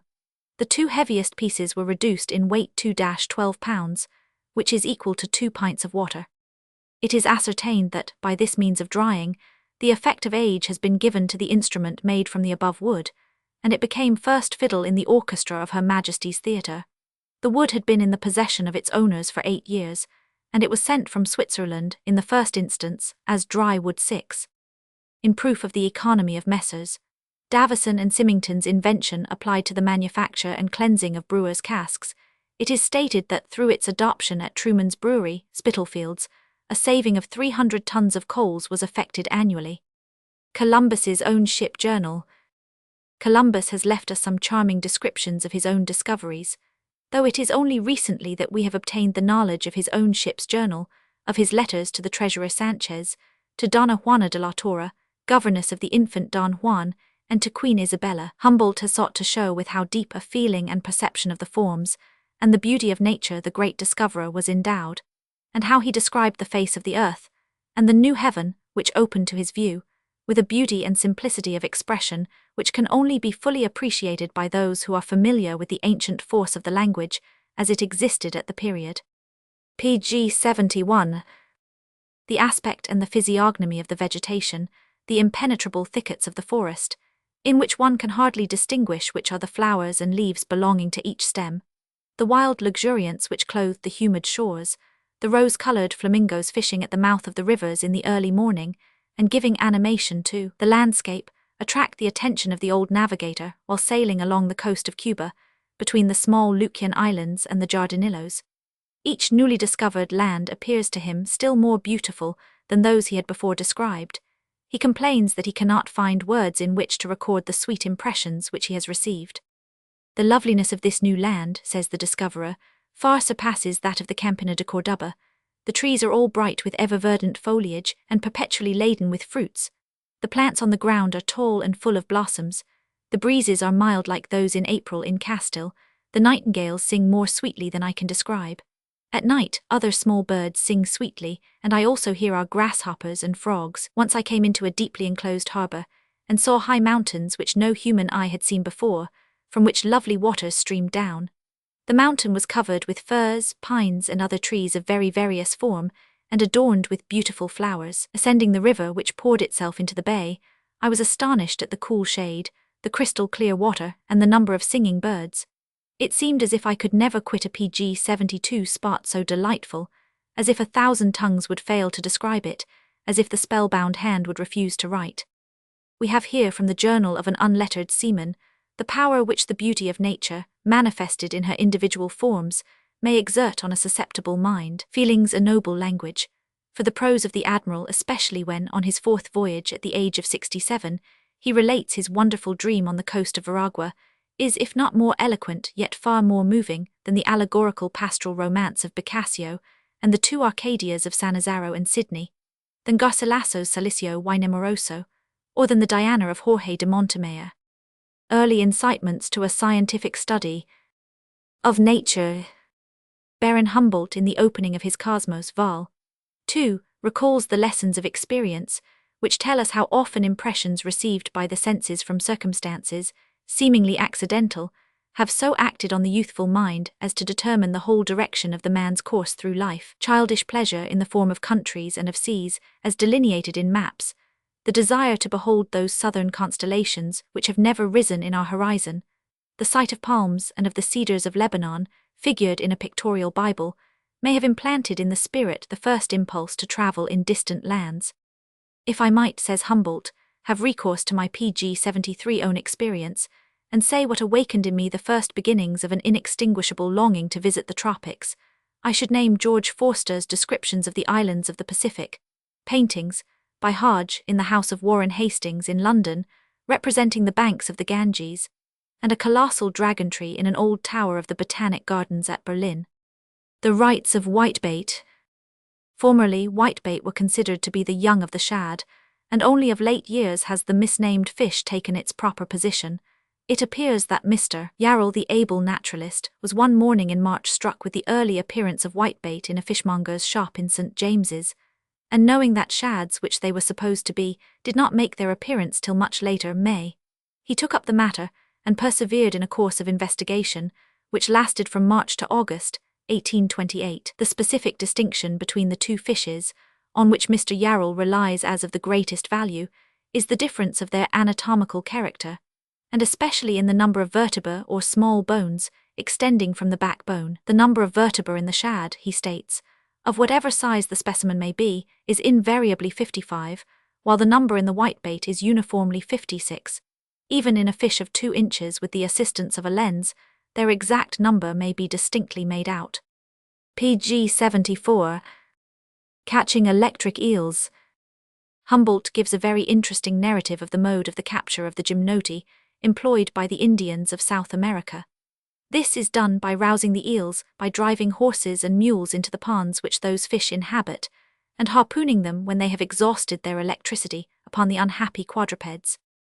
I wished, says Humboldt, that a clever artist could have depicted the most animated period of the attack, the groups of Indians surrounding the pond, the horses with their manes erect, and eyeballs wild with pain and fright, striving to escape from the electric storm which they had roused, and driven back by the shouts and long whips of the excited Indians, the livid yellow eels, like great water snakes, swimming near the surface and pursuing their enemy. All these objects presented a most picturesque and exciting ensemble. In less than 5 minutes, 2 horses were killed. The eel, being more than 5 feet in length, glides beneath the body of the horse and discharges the whole strength of its electric organ. It attacks at the same time the heart, the digestive viscera, and above all, the gastric plexus of nerves. I thought the scene would have had a tragic termination, and expected to see most of the quadrupeds killed. But the Indians assured me that the fishing would soon be finished, and that only the first attack of the gymnoti was really formidable. In fact, after the conflict had lasted a quarter of an hour, the mules and horses appeared less alarmed. They no longer erected their manes, and their eyes expressed less pain and terror. One no longer saw them struck down in the water. The eels, instead of swimming to the attack, retreated from their assailants and approached the shore. The Indians now began to use their missiles, and by means of the long cord attached to the harpoon, jerked the fish out of the water without receiving any shock so long as the cord was dry. All the circumstances narrated by Humboldt established the close pg 75 analogy between the gymnotus and torpedo in the vital phenomenon attending the exercise of their extraordinary means of offense. The exercise is voluntary and exhaustive of the nervous energy, and like voluntary muscular effort, it needs repose and nourishment to produce a fresh accumulation. Sir William Herschel's first telescope. Sir William Herschel arrived in England from Hanover, his birthplace, about the end of the year 1759, when he was in his 21st year. He was bred a professor of music, and went to live at Halifax, where he acquired by his own application a considerable knowledge of mathematics, and having studied astronomy and optics in the popular writings of Ferguson, he was anxious to witness with his own eyes the wonders of the planetary system. He accordingly borrowed of a friend a telescope, 2 feet in focal length, and having directed it to the heavens, he was so delighted with the actual sight of phenomena, which he had previously known only from books, that he commissioned a friend to purchase for him in London a telescope with a high magnifying power. Fortunately for science, the price of such an instrument greatly exceeded his means, and he immediately resolved to construct a telescope with his own hands. After encountering the difficulties which every amateur at first experiences in the casting, grinding, and polishing of metallic spicula for reflecting telescopes, he completed in 1776 a reflecting instrument, 5 pg 76 feet in focal length, with which he was able to observe the ring of Saturn and the satellites and belts of Jupiter. This telescope was completed when he resided at Bath, where he acquired by degrees, and in his leisure hours, that practical knowledge of optics and mechanics which was necessary for such a task. His experience in this scientific art was of the most remarkable kind, and by 1781 he had constructed so many telescopes as to be better furnished with the means of surveying the heavens than were possessed by any other astronomer in either of the fixed observatories in Europe. Wonders of Australia. Sidney Smith has thus sketched a few of the natural wonders of this new world. In this remote part of the earth, nature, having made horses, oxen, ducks, geese, oaks, elms, and all regular and useful productions, for the rest of the world, seems determined to have a bit of play, and to amuse herself as she pleases. Accordingly she makes cherries with the stone outside, and a monstrous animal as tall as a grenadier with the head of a rabbit, a tail as big as a bedpost, hopping along at the rate of 5 hops to a mile, with 3 or 4 young kangaroos looking out of its false uterus to see what is passing. Then comes a quadruped, as big as a large cat, with the eyes, colour and skin of a mole, and the bill and web feet of a duck, puzzling Dr. Shaw, and rendering the latter half of his life miserable, from his utter inability to determine whether it was a bird or a beast. Add to PG 77 this, a parrot with the legs of a seagull, a skate with the head of a shark, and a bird of such monstrous dimensions that a side bone of it will dine 3 real carnivorous Englishmen, together with many other productions that, on the discovery of the country, agitated Sir Joseph Banks and filled him with emotions of distress and delight. Vicissitudes of mining. Humboldt relates of a Frenchman, Joseph Laborde, that he went to Mexico very poor in 1743 and acquired a large fortune in a very short time by the mine of La Canada. After building a church at Tasco, which cost him 84,000 L, he was reduced to the lowest poverty by the rapid decline of those very mines, from which he had annually drawn from 130,000 to 190,000 pounds weight of silver, with a sum of 20,000 L, raised by selling a son of solid gold which in his prosperity he had presented to the church, and which he was allowed by the archbishop to withdraw. He undertook to clear out an old mine, in doing which he lost the greatest part of the produce of this golden sun, and then abandoned the work. With the small sum remaining, he once more ventured on another undertaking, which was, for a short time, highly productive, and he left behind him, at his death, a fortune of 120,000 L. Tropical delights. What a ludicrous picture has Sidney Smith drawn of the animal annoyance of tropical climates. Insects, PG 78 he says, are their curse. The Bête Rouge lays the foundation of a tremendous ulcer. In a moment you are covered with ticks. Chigos bury themselves in your flesh and hatch a large colony of young chigos in a few hours. They will not live together, but every chigo sets up a separate ulcer and has his own private portion of pus. Flies get into your mouth, into your eyes, into your nose. You eat flies, drink flies, and breathe flies. Lizards, cockroaches, and snakes get into your bed. Ants eat up the books. Scorpions sting you on the foot. Everything bites, stings, or bruises. Every second of your existence you are wounded by some piece of animal life that nobody has ever seen before, except Swammerdam and Miriam. An insect with 11 legs is swimming in your teacup. A nondescript with 9 wings is struggling in the small beer. Or a caterpillar with several dozen of eyes in his belly is hastening over the bread and butter. All nature is alive, and seems to be gathering all her entomological hosts to eat you up, as you are standing, out of your coat, waistcoat, and breeches. Such are the tropics. All this reconciles us to our dews, fogs, vapours, and drizzle, to our apothecaries rushing about with gargles and tinctures, to our old British constitutional coughs, sore throats, and swelled faces. Invention of the diving bell. In the United States of America generally, and to some extent in England, the invention of the diving bell has been attributed to Sir William Phipps, who PG 79 was, however, one of the first persons who used the bell advantageously in recovering nearly 300,000 L. treasure from a Spanish wreck near the Bahamas. The invention, or the earliest use of the diving bell, dates from upwards of a century before the birth of Phipps, the first instance of its use being at Cadiz in the presence of Charles V, in 1538, whereas Phipps was born at Pemigwid in America in 1650. There is, likewise, another popular error that the Mulgrave family, of which the present head is the Marquis of Normanby, descended from Sir William Phipps, the founder of the Mulgrave family being Phipps, one of the earliest explorers of the Arctic regions. Experiments with an electric eel. In 1838 there was brought to London, and exhibited at the Adelaide Gallery in the Strand, a living specimen of the electric eel, or gymnotus, being the first received in this country alive within the present century. It was fed upon fish, and occasionally with bullock's blood, and was kept warm by water artificially heated. With this eel several interesting experiments were made, allowing periods of rest from a week to a month between each set. One of these is thus described. I was so fortunate, says Professor Owen, as to witness the experiments performed by Professor Faraday on the large gymnotus, which was so long preserved at the Adelaide Gallery, in London, that the most powerful shocks were received when the one hand grasped the head, and the other hand the tail of PG 80 the gymnotus. I had painful experience, especially at the wrists, the elbow, and across the back. But our distinguished experimenter showed us that the nearer the hands were together, within certain limits, the less powerful was the shock. He demonstrated by the galvanometer that the direction of the electric current was always from the anterior parts of the animal to the posterior parts, and that the person touching the fish with both hands received only the discharge of the parts of the organs included between the points of contact. Needles were converted into magnets. Iodine was obtained by polar decomposition of iodide of potassium, and availing himself of this test, Professor Faraday showed that any given part of the organ is negative to other parts before it, and positive to such as are behind it. Finally, heat was evolved, and the electric spark obtained. Talent and opportunity. Previous to the year 1706, the brass ordnance for the British government was cast at the foundry in Moorfields, but an accident which occurred there at the above date led to the removal of the foundry to Woolwich. The circumstances connected with this change are interesting, as well as instructive.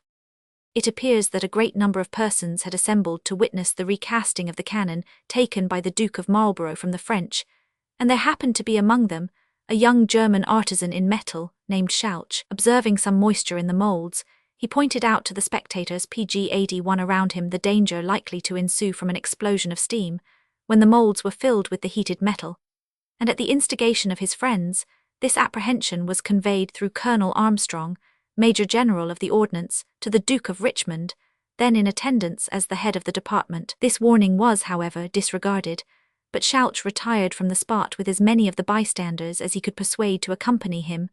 They had not proceeded far before the furnaces were opened, and, as Schalch had foretold, a dreadful explosion ensued. The water in the moulds was converted into steam, which from its expansive force caused a fiery stream of liquid metal to dart out in every direction. Part of the roof of the building was blown off, and the galleries that had been erected for the company were swept to the ground.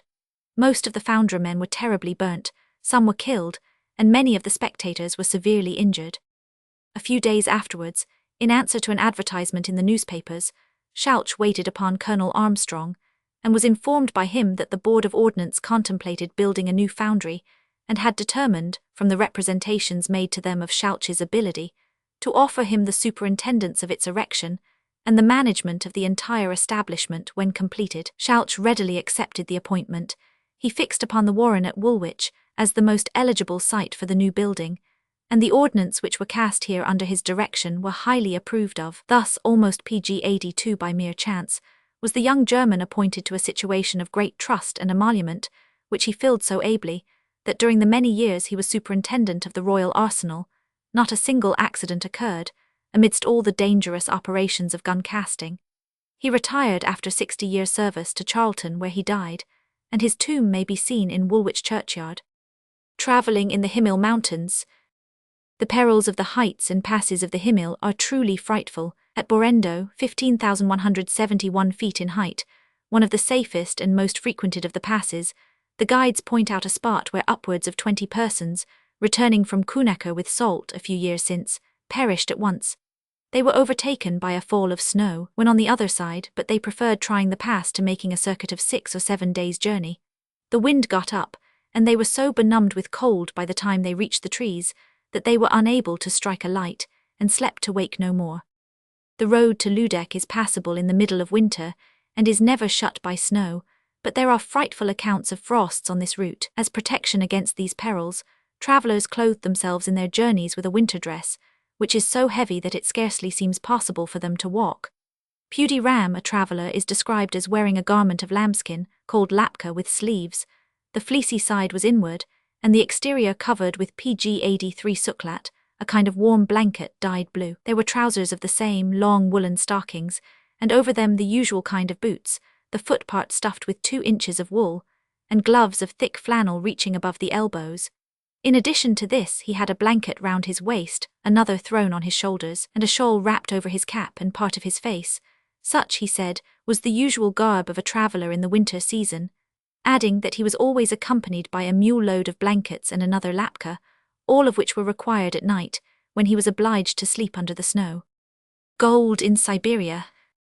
The reign of the Emperor Nicholas has been distinguished by the important discovery that portions of the great eastern regions of Siberia are highly auriferous, viz., the government of Tomsk and Tenisyk were low ridges, similarly constructed to those on the eastern flank of the Ural, and like them, trending from north to south, appear as offsets from the great east and west chain of the Altai, which separates Siberia from China. And here it is curious to remark that a very few years ago this distant region did not afford a third part of the gold which the Ural produced, but by recent researches, an augmentation so rapid and extraordinary has taken place, that in 1843 the eastern Siberian tract yielded considerably upwards of 2.25 million sterling, raising the total gold produce of the Russian Empire to nearly 3 million sterling. Sir R. Murchison. pg 84. Combinations of the kaleidoscope. The system of endless changes is one of the most astonishing properties of the kaleidoscope. With a number of loose objects, pieces of glass for example, it is possible to reproduce any figure we have admired. When it is once lost, centuries may elapse before the same combination returns. If the objects, however, are placed in the cell so as to have very little motion, the same figure may be recalled, and if actually fixed, the same pattern will return in every evolution of the object plate. A calculation of the number of forms is given upon the ordinary principles of combination, namely, that 24 pieces of glass may be combined, 13 DCILLION 917, NONILLION 242, octillion 888, septillion 872, sextillion 552, quintillion 999, quadrillion 425, trillion 128, billion 493,402,200 times, an operation the performance of which would take hundreds of thousands of millions of years, even upon the supposition that 20 combinations were effected every minute. The means to the end. From the abundance of clay upon its site, London is, as might be expected, a brick-built city, although the ingenuity of our age has cased miles of streets with cement to imitate stone. This prevalence of clay is in great measure explanatory of the vastness of the metropolis. It is nowhere better illustrated than in the fact of the 5 fields, between Pimlico and Chelsea, formerly a clayey swamp, being now the site of some of the finest mansions in London. A few years ago, the clay retained so much water that no one would PG 85 build there, and the fields were the terror of foot passengers proceeding from Westminster to Chelsea after nightfall. At length Mr. Cubitt, on examining the strata, found them to consist of clay and gravel, of inconsiderable depth. The clay he removed and burned into bricks, and by building upon the substratum of gravel, he converted this spot from the most unhealthy to one of the most healthy, to the immense advantage of the ground landlord and the whole metropolis. This is one of the most perfect adaptations of the means to the end, to be found in the records of the building art. India rubber, a century and a half since. Every generation is wisest in its own conceit, and the present is continually overrated at the expense of the past. Who would have thought that India rubber cloaks were worn in South America upwards of a century since? Yet such, forsooth, is the plain fact of history, and disinclined as we are to rob Mr. Mackintosh of the merit of his adaptation, the invention must be awarded to another age. Indeed, it is almost one of the antiquities of the New World. In a work entitled La Monarchia Indiana, printed at Madrid in 1723, we find a chapter devoted to very profitable trees in New Spain, from which there distill various liquors and resins. Among them is described a tree called ulquahuil, which the natives cut with a hatchet, to obtain the white, thick and adhesive milk. This when coagulated, they made into balls called ulli which rebounded very high when struck to the ground, and PG 86 were used in various games. It was also made into shoes and sandals. The author continues, "Our people, the Spaniards, make use of their ulli to varnish their cloaks, made of hempen cloth, for wet weather, which are good to resist water but not against the sun, by whose heat and rays the ulli is dissolved." India rubber is not known in Mexico at the present day by any other name than that of ulli, and the old silk covering of hats very generally worn throughout the country by travellers is always called ulli. Balloon voyage from London to Nassau. On Monday, November 7, 1836, Mr. Monck Mason and Mr. Robert Holland accompanied Mr. Green in his large balloon from London to Weilburg, in the Grand Duchy of Nassau, in Germany, an extent of 500 British miles, achieved in the short space of 18 hours. The route lay through a considerable portion of the 5 kingdoms of England, France, Belgium, Prussia, Germany and the Archduchy of Nassau, whilst a long succession of cities, including London, Rochester, Canterbury, Dover, Calais, Kassel, Ypres, Courtrai, Lille, Oudenaarde, Ath and Brussels, with the renowned fields of Waterloo and Genappe, Namur, Liege, Spa, Malmedy, Koblenz and a whole host of intermediate villages, were all brought within the compass of the aeronaut's horizon, their superior elevation and various aberrations enabling them to extend far beyond what might be expected PG 87 from a hasty consideration of the line connecting the 2 extremities of the route. The voyagers returned to London by steam, and Mr. Monck Mason afterwards published an interesting narrative of the aeronautical voyage. The appearance which the balloon exhibited previous to the ascent was very strange. Provisions calculated for a fortnight's consumption in case of emergency, ballast to the amount of upwards of a ton in weight, disposed in bags of different sizes, duly registered and marked, together with an unusual supply of cordage, implements, and other accessories to an aerial excursion, occupied the bottom of the car, while all around the hoop, and elsewhere appended, hung cloaks, carpet-bags, barrels of wood and copper, a coffee warmer by means of slaked lime, barometers, telescopes, lamps, wine and spirit flasks, with many other articles designed to serve the purposes of a voyage to regions where, once forgotten, nothing could be supplied. Antiquity of refined sugar. It appears from the accounts of the Chamberlain of Scotland, published from the originals in the Exchequer, that in the year 1329 loaves of sugar were sold in Scotland at the price of 912d, more than an ounce of standard silver per lb. Stowe's Survey of London states sugar refining to have been commenced in England about 1544, and upwards of 4 centuries, since we find Margaret Paston writing to her husband from Norwich thus: "I pray that you will vouchsafe to send me another sugar loaf, for my old one is done." pg 88. Clearness of the sky at the Cape of Good Hope. An observer states that in 42 successive days at the Cape, there were only 3 in which he could not see Venus in broad daylight. Sir John Herschel assures us that he has written a letter by the light of an eclipse of the moon. Under these circumstances, the starry heavens presented a brilliance, of which the inhabitants of the northern hemisphere can have no conception, the line from Orion to Antinous being remarkably rich and brilliant, and appearing as a continuous blaze of light, with, however, a few patches of the sky destitute of stars. Introduction of the potato. The history of the potato affords a strong illustration of the influence of authority. For more than 2 centuries, the use of this invaluable plant was vehemently opposed. At last, Louis XV wore a bunch of its blossoms in the midst of his courtiers, and the consumption of the root became universal in France. Faraday as a lecturer. Von Romer acutely observes, "Mr. Faraday is not only a man of profound chemical and physical science, which all Europe knows, but a very remarkable lecturer. He speaks with ease and freedom, but not with a gossiping unequal tone, alternately inaudible and bawling, as some very learned professors do. He delivers himself with clearness, precision, and pg 89 ability. Moreover, he speaks his language in a manner which confirmed me in a secret suspicion I had, that a great number of Englishmen speak it very badly. Why is it that French in the mouth of M. Deal, Mars, German in that of Tyke, and English in that of Faraday, seems a totally different language?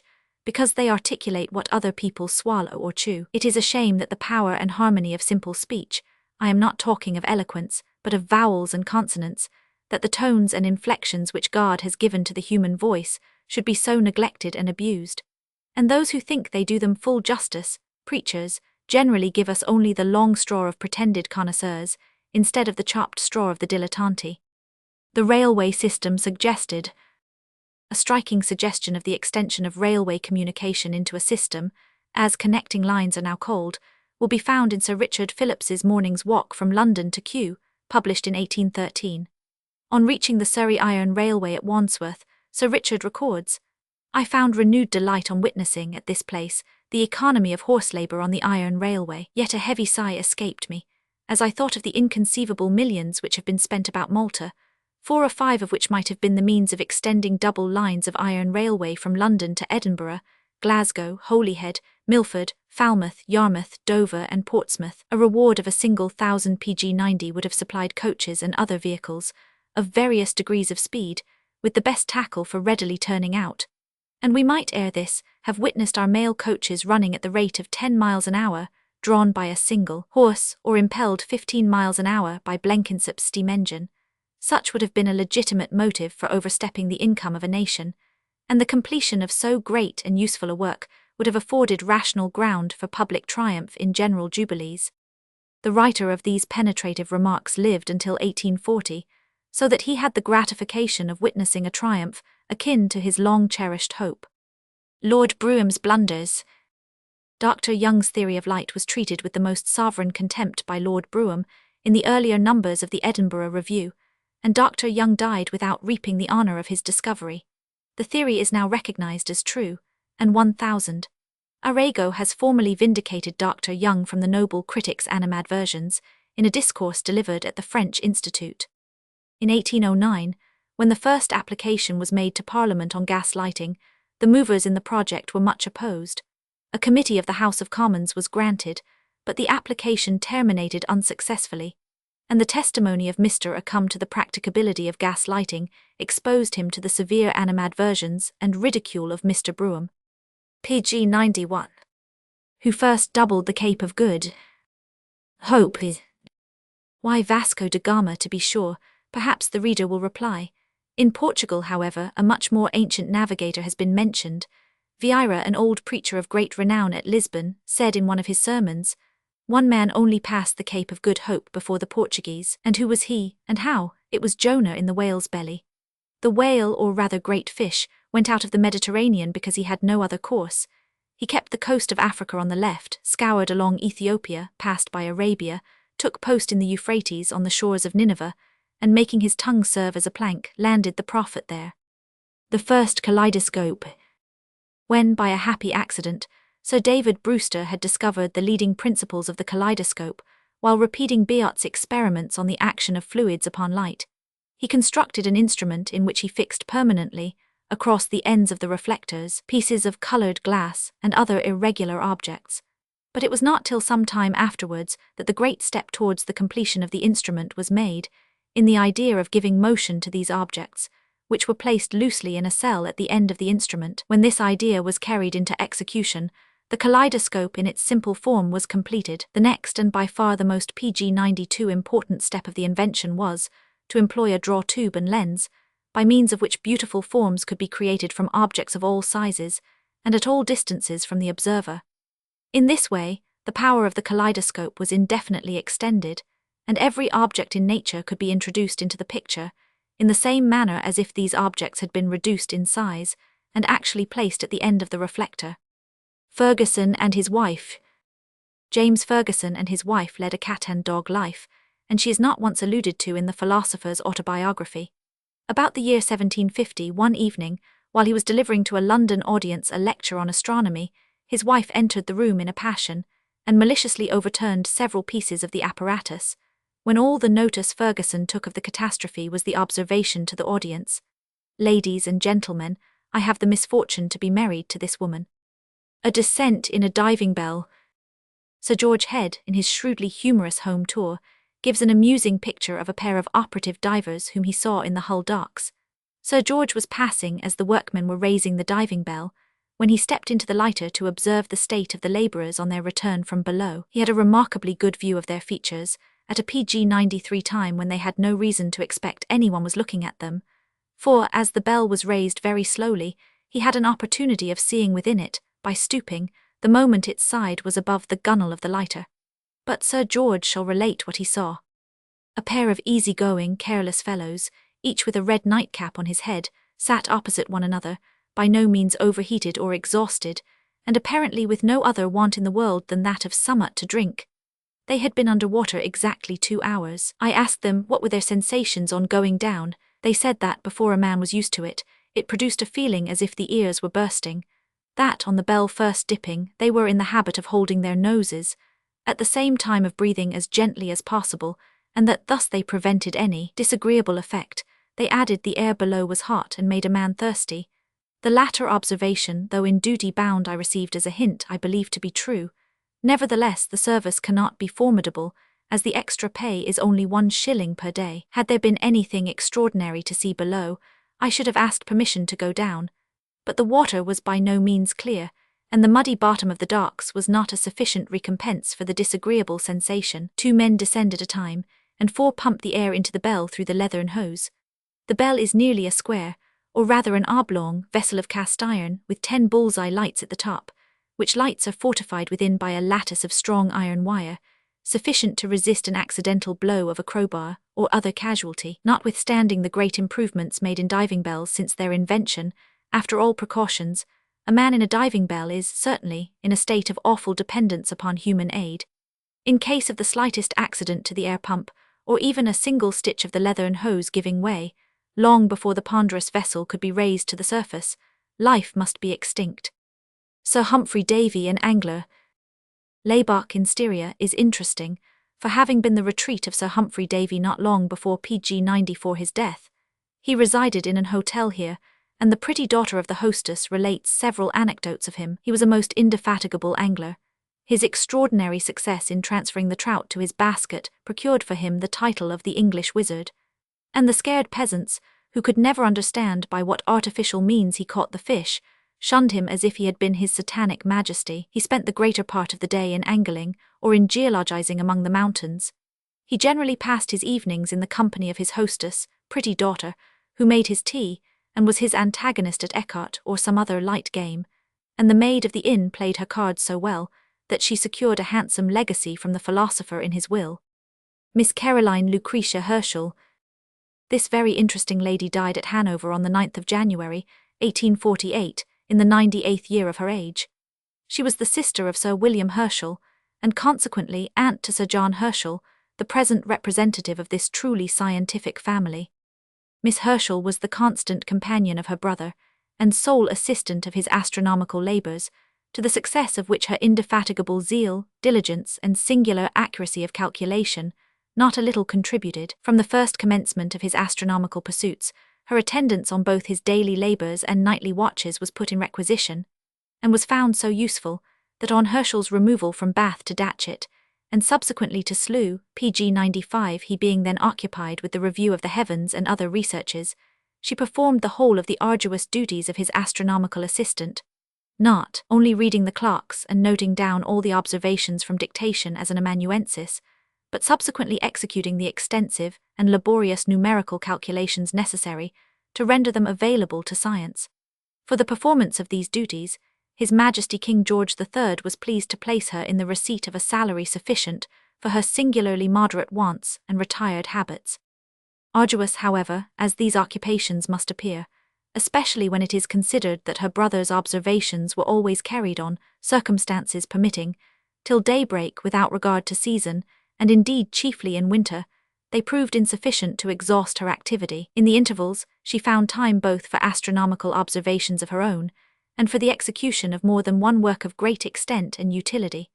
The observations she made with a small Newtonian sweeper, constructed for her by her brother, with which she found no less than 8 comets, and on 5 of these occasions her claim to the first discovery is admitted. These sweeps also proved productive of the detection of several remarkable nebulae and clusters of stars, previously unobserved. On her brother's death in 1822, Miss Herschel returned to Hanover, which she never again quitted, passing the last 26 years of her life in repose, enjoying the society, and cherished by the regard of her remaining relatives and friends, gratified by the PG 96 occasional visits of eminent astronomers, and honoured with many marks of favour and distinction on the part of the King of Hanover, the Crown Prince, and his amiable and illustrious consort, to within a very short period of her death her health continued uninterrupted, her faculties perfect, and her memory, especially of the scenes and circumstances of former days, remarkably clear and distinct. Her end was tranquil and free from suffering, a simple cessation of life. We append the following just and eloquent tribute to the merits of Miss Herschel, from Dr. Nichols' Views of the Architecture of the Heavens. The astronomer Sir William Herschel, during these engrossing nights, was constantly assisted in his labours by a devoted maiden sister, who braved with him the inclemency of the weather, who heroically shared his privations that she might participate in his delights, whose pen, we are told, committed to paper his notes of observations as they issued from his lips. She it was, says the best of authorities, who, having passed the nights near the telescope, took the rough manuscripts to her cottage at the dawn of day, and produced a fair copy of the night's work on the ensuing morning. She it was who planned the labour of each succeeding night, who reduced every observation, made every calculation, and kept everything in systematic order. She it was Miss Caroline Herschel, who helped our astronomer to gather an imperishable name. This venerable lady has in one respect been more fortunate than her brother. She has lived to reap the full harvest of their joint glory. Some years ago, the gold medal of our Astronomical Society was transmitted to her at her native Hanover, whither she removed after Sir William's death, and the same learned society has recently inscribed her name upon its roll, but she has been rewarded by yet more, by what she will value beyond all earthly pleasures. She has lived to see her favourite nephew, him who grew up under her eye unto an astronomer, gather around him the highest hopes of scientific Europe, and prove himself fully equal to tread in the footsteps of his father. pg 97. Tycho Brahe's credulity. This great astronomer strongly and weakly believed in the predictions of astrology. If when he went abroad he met an old woman or a hare crossed his path, he would turn back, being persuaded that evil was threatened him. Invention of the telescope and early discoveries with it. It is singular that the epoch of the most extensive discoveries upon the surface of our planet was immediately succeeded by man's first taking possession of a considerable part of the celestial spaces by the telescope. The powers of this instrument have not yet reached their limit. The feeble commencement, however, hardly magnifying as much as 32 times in linear dimension, enabled astronomers to penetrate into cosmical depths, before unknown. The accidental discovery of the space-penetrating power of the telescope was first made in Holland, probably as early as the close of 1608. According to the latest documentary investigations, this great invention may be claimed by Hans Lippershey, a native of Wessel and a spectacle maker at Middelburg, who on the 2nd of October 1608 offered to the States General certain instruments with which one can see to a distance. Two other persons, Adriance and Janssen, made a similar offer nearly at the same time. When the news of the Dutch invention reached Venice, Galileo was accidentally present. He at once pg 98 divined what were the essential conditions of the construction, and immediately completed a telescope at Padua for his own use. He directed it first to the mountains in the moon, then examined with small magnifying powers the group of the Pleiades, the cluster of stars in Cancer, the Milky Way, and the group of stars in the head of Orion. Then followed in quick succession the great discovery of the 4 satellites of Jupiter, the 2 handles of Saturn, or his surrounding ring imperfectly seen, so that its true character was not at once recognized, the solar spots and the crescent form of Venus. The occultations of the satellites, or their entrance into the shadow of Jupiter, led to the knowledge of the velocity of light, and led Galileo to perceive their importance in the determination of the longitude of places on land. Galileo carried his first telescope to Venice, where his time for more than a month was employed in showing and explaining its nature to the different inhabitants. A ludicrous instance is related of the insatiable telescope mania which had seized on the people. Galileo went one day to the Tower of St. Mark in order to make observations on its summit, but the people espied him, and compelled him to hand a telescope which he had made for himself, from one to another, until all had gratified their curiosity by having a peep. And after he had been detained several hours, he was not a little glad to regain his telescope and return home. But this was not all. He heard them inquiring at what inn he lodged, and foreseeing the inconvenience of the celebrity which was beginning to attach to him, he left Venice early the next morning to pursue his observations with greater privacy.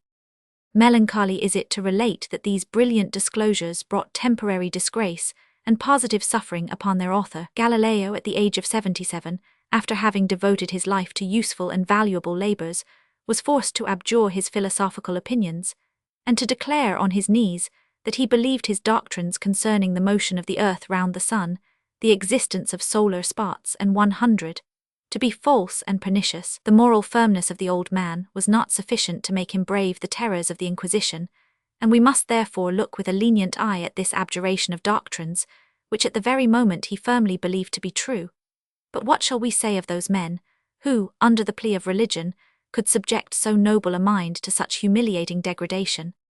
Identity of black and green tea. Green and black tea are produced from the same plant, though the botanists were long at issue about this matter. The idea of green tea being dried upon copper is proved to be a popular fallacy, for the tea would be flavoured and spoiled in the process. Besides, the bloom can be given by harmless means. Dr. Lettsom, by the way, thought it was given by a vegetable process. Mr. Boll, who has written a practical volume on the cultivation and manufacture of tea, describes an experiment made by him, proving that tea may be pg 100 dried black and green at once in the same vessel and over the same fire. He divided the pan, and the leaves on one side he kept in motion, and the other quiet, when the latter became black and the former green, thus proving the difference of colour to be not derived from any management of heat, but from manipulation, the heat being the same in both cases. At the same time, certain Chinese rogues glaze our hyacinths most unscrupulously, and it has been proved by chemical analysis that the Chinese green teas are artificially coloured, though not with indigo, as represented by the green tea merchants. We may add that gunpowder tea is dried at the highest temperature and pekoe at the lowest, and the chemical cause of black tea is its loss of tannin in its drying, previous to roasting, an opinion that is supported by the testimony of Liebig. Again, Mr. Ball thinks there may be one species of tea plant, but several varieties, and that all botanical difference is destroyed in the course of packing. Protection by rust. Rust is usually associated with decay. Professor Faraday, however, observes that in some cases it is curious to see how tin, a metal having a slight attraction for oxygen, protects other metals from oxidation or rust. In Canada, tin plate is used for the roofs of houses, and you are dazzled by the luster of the setting sun upon the roofs. Whilst there, although it is exposed to the atmosphere year after year, it does not decay, because the superficial coat of oxide protects the tin and iron beneath. PG 101. The lion eaten as food. Captain 100, Kennedy in his journey through Algeria and Tunis notes, "We were anxious to know if there was any chance of another lion being found in the neighbourhood, and were informed that doubtless there were plenty. But such was the nature of the ground, that, unless their exact haunts were known, in which case they were generally killed, we might go out for a fortnight and never encounter a single beast. The skins of all lions killed throughout the Regency are sent to the Bey, who pays a handsome premium upon each. The flesh is eaten. Contrary to our expectation, we found it excellent, and made a capital supper upon the ends of the ribs, stewed with a little salt and red pepper. It tasted like very young beef, and was neither tough nor strong-flavoured." The moon seen through Lord Ross's telescope. In 1846, the Rev. Dr. Scoresby had the gratification of observing the moon through the stupendous telescope constructed by Lord Ross at Parsonstown. It appeared like a globe of molten silver, and every object of the extent of 100 yards was quite visible. Edifices, therefore, of the size of York Minster, or even of the ruins of Whitby Abbey, might be easily perceived if they had existed, but there was no appearance of anything of that nature. Neither was there any indication of the existence of water, or of an PG 102 atmosphere. There were a great number of extinct volcanoes, several miles in breadth. Through one of them there was a line of continuance about 150 miles in length, which ran in a straight direction like a railway. The general appearance, however, was like one vast ruin of nature, and many of the pieces of rock driven out of the volcanoes appeared to lie at various distances. Longevity of the beetle. Some facts recently stated to the British Association may, perhaps, shake faith in the corporal sufferance of the beetle, whose cause has been so eloquently pleaded by Shakespeare. Sir G. Richardson has exhibited a beetle found embedded in some artificial concrete, where it must have been at least 16 years. Yet when the animal was brought to him, it was alive, and lived for 6 weeks after, the ordinary duration of the life of this species of beetle being but 2 or 3 years. Mr. Darwin left one of the same kind of beetles in a covered vessel for a year, without its being killed. He also dropped upon one hydrocyanic acid, but it walked off, quite unaffected by the poison. Total eclipse of the sun. Sagua La Grande on the island of Cuba was the only place where total darkness was produced by the eclipse of the sun, on the 25th of July, 1846. The eclipse phenomenon commenced at 9h, 41 M32s, a 1000 sky clear. As the time of the total darkness approached, all animated PG 103 nature gave signs of approaching night, man only excepted. Still, the mirth of the gay donners and senoras soon ceased. The slaves abandoned their occupations, and many fell on their knees. The darkness came on gradually, and at 17 minutes past 11, the sun was totally obscured. There stood the moon, covering the whole face of the sun, and presenting the appearance of a great black ball in the heavens, with rays of light diverging from behind it. The rays gave out a pale, aurora-like reflection upon the earth, resembling that cast by the moon when half full.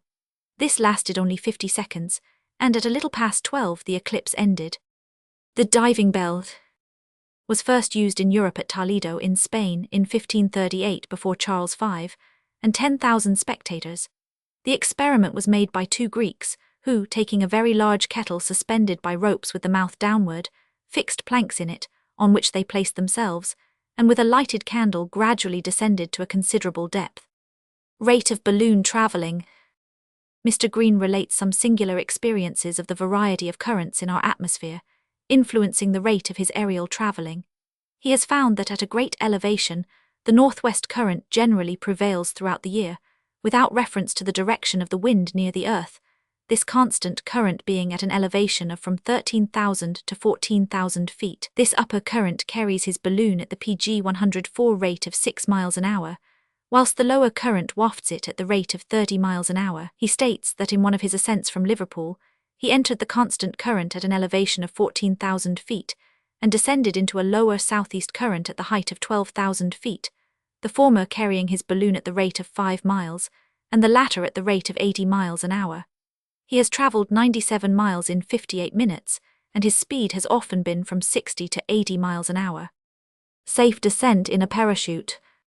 This feat of very rare occurrence was accomplished in September 1838, when Mr. Hampton ascended with a parachute attached to a gas balloon from Cheltenham to the height of 9,000 feet.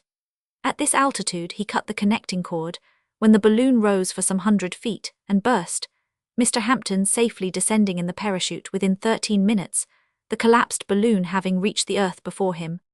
Fossil rained. In 1838 there was discovered at Liverpool the impression of a fossil shower of rain upon sandstone. Dr. Buckland observes of the phenomenon, it could not be mistaken for ripple of the water that was common enough.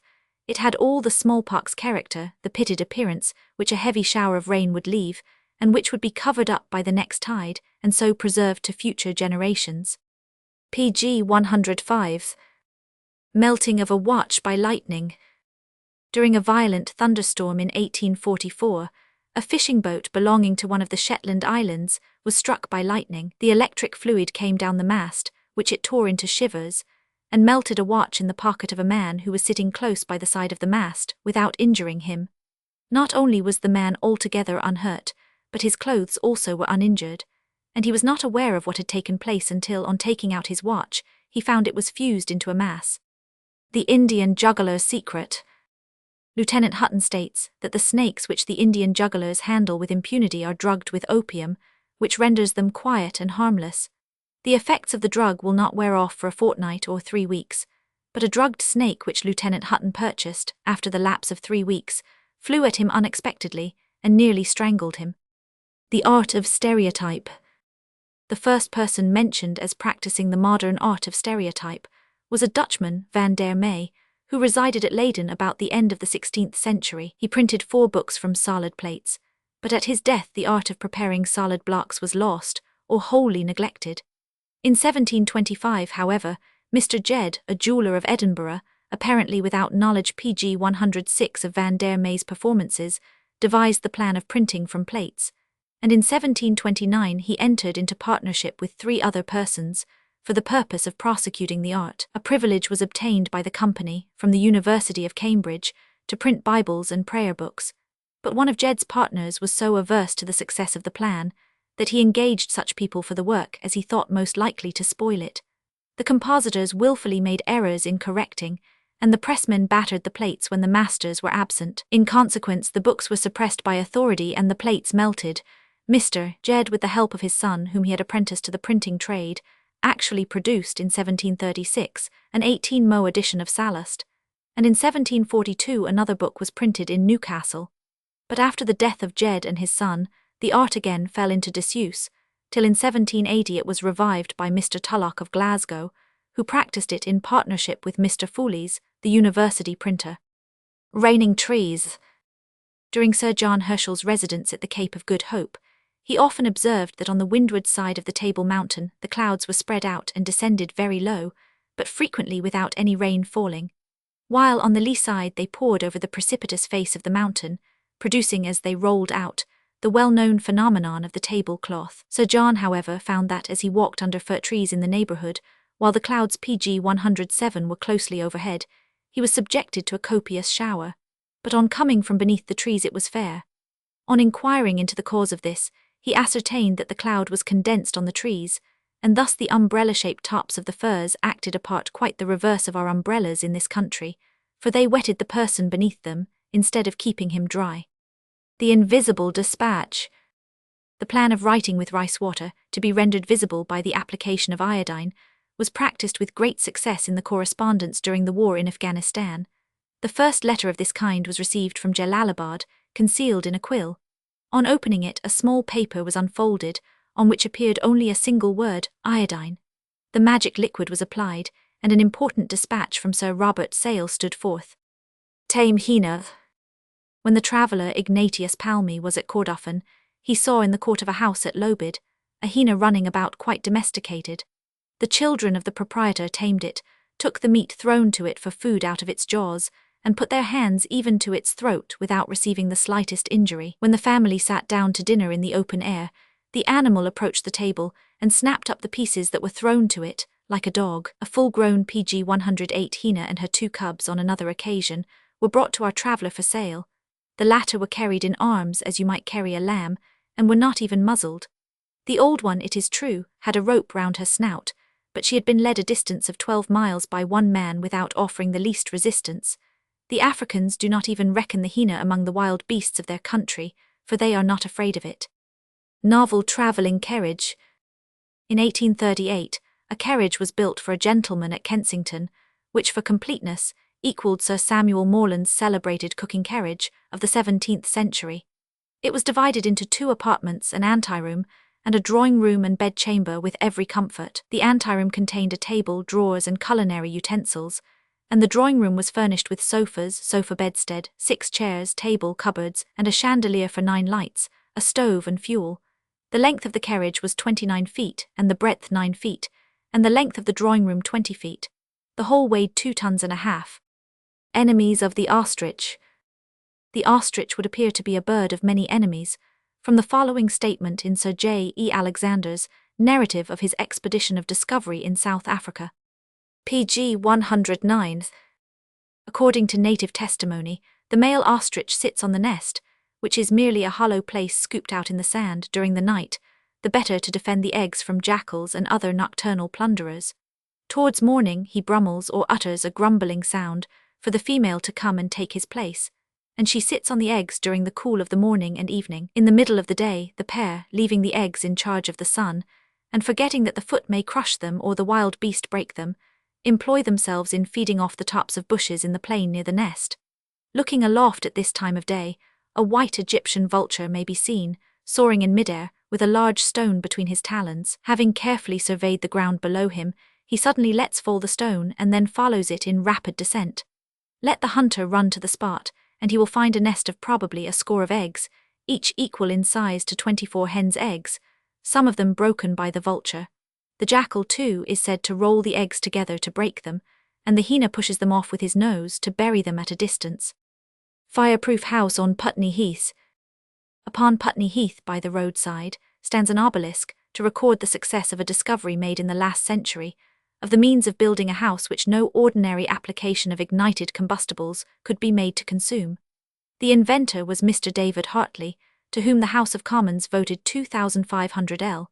PG 110 to defray the expenses of the experimental building, which stood about 100 yards from the obelisk. In 1774, King George III and Queen Charlotte took their breakfast in one of the rooms, while in the apartment beneath, fires were lighted on the floor, and various inflammable materials were ignited to attest that the rooms above were fireproof. Hartley's secret lay in the floors being double, and there being interposed between the 2 boards sheets of laminated iron and copper, not thicker than tinfoil or stout paper, which rendered the floor airtight, and thereby intercepted the ascent of the heated air, so that, although the inferior boards were actually charred, the metal prevented the combustion taking place in the upper flooring. Another experiment took place on the 110th anniversary of the Great Fire of London, when a patriotic Lord Mayor and the Corporation of London witnessed the indestructible property of the structure.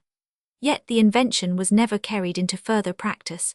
The house was, many years after, converted into a tasteful villa, although the obelisk records the success of the experiment. The last of the alchemists. The last true believer in alchemy was, according to Mr. Brand, one Peter Walph, who occupied chambers in Barnard's Inn, Holborn, while in London, and usually spent the summer in Paris. He died in 1805. About the year 1801, another solitary adept lived, or rather starved, in London, in the person of an editor PG 111 of an evening newspaper, who expected to compound the alkahest if he could keep his materials digested in a lamp furnace for the space of 7 years. The lamp burnt brightly during 6 years 11 months and some odd days besides, and then unluckily it went out. Why it went out, the adept could never guess, but he was certain that if the name could only have burnt to the end of the septenary cycle, his experiment must have succeeded. In 1828, Sir Richard Phillips visited an alchemist, named Kellerman, at the village of Lilly, midway between Luton and Hitchin.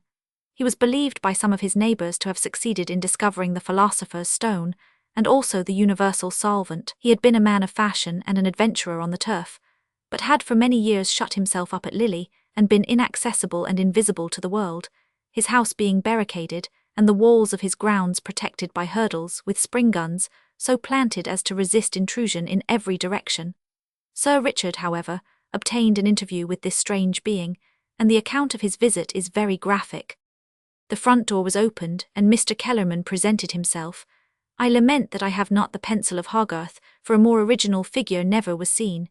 He was about 6 feet high and of athletic make. On his head was a white nightcap, and his dress consisted of a long greatcoat, once green, and a sort of jockey waistcoat, with 3 tiers of pockets. His manner was extremely polite and graceful, but my attention was chiefly absorbed by his singular physiognomy.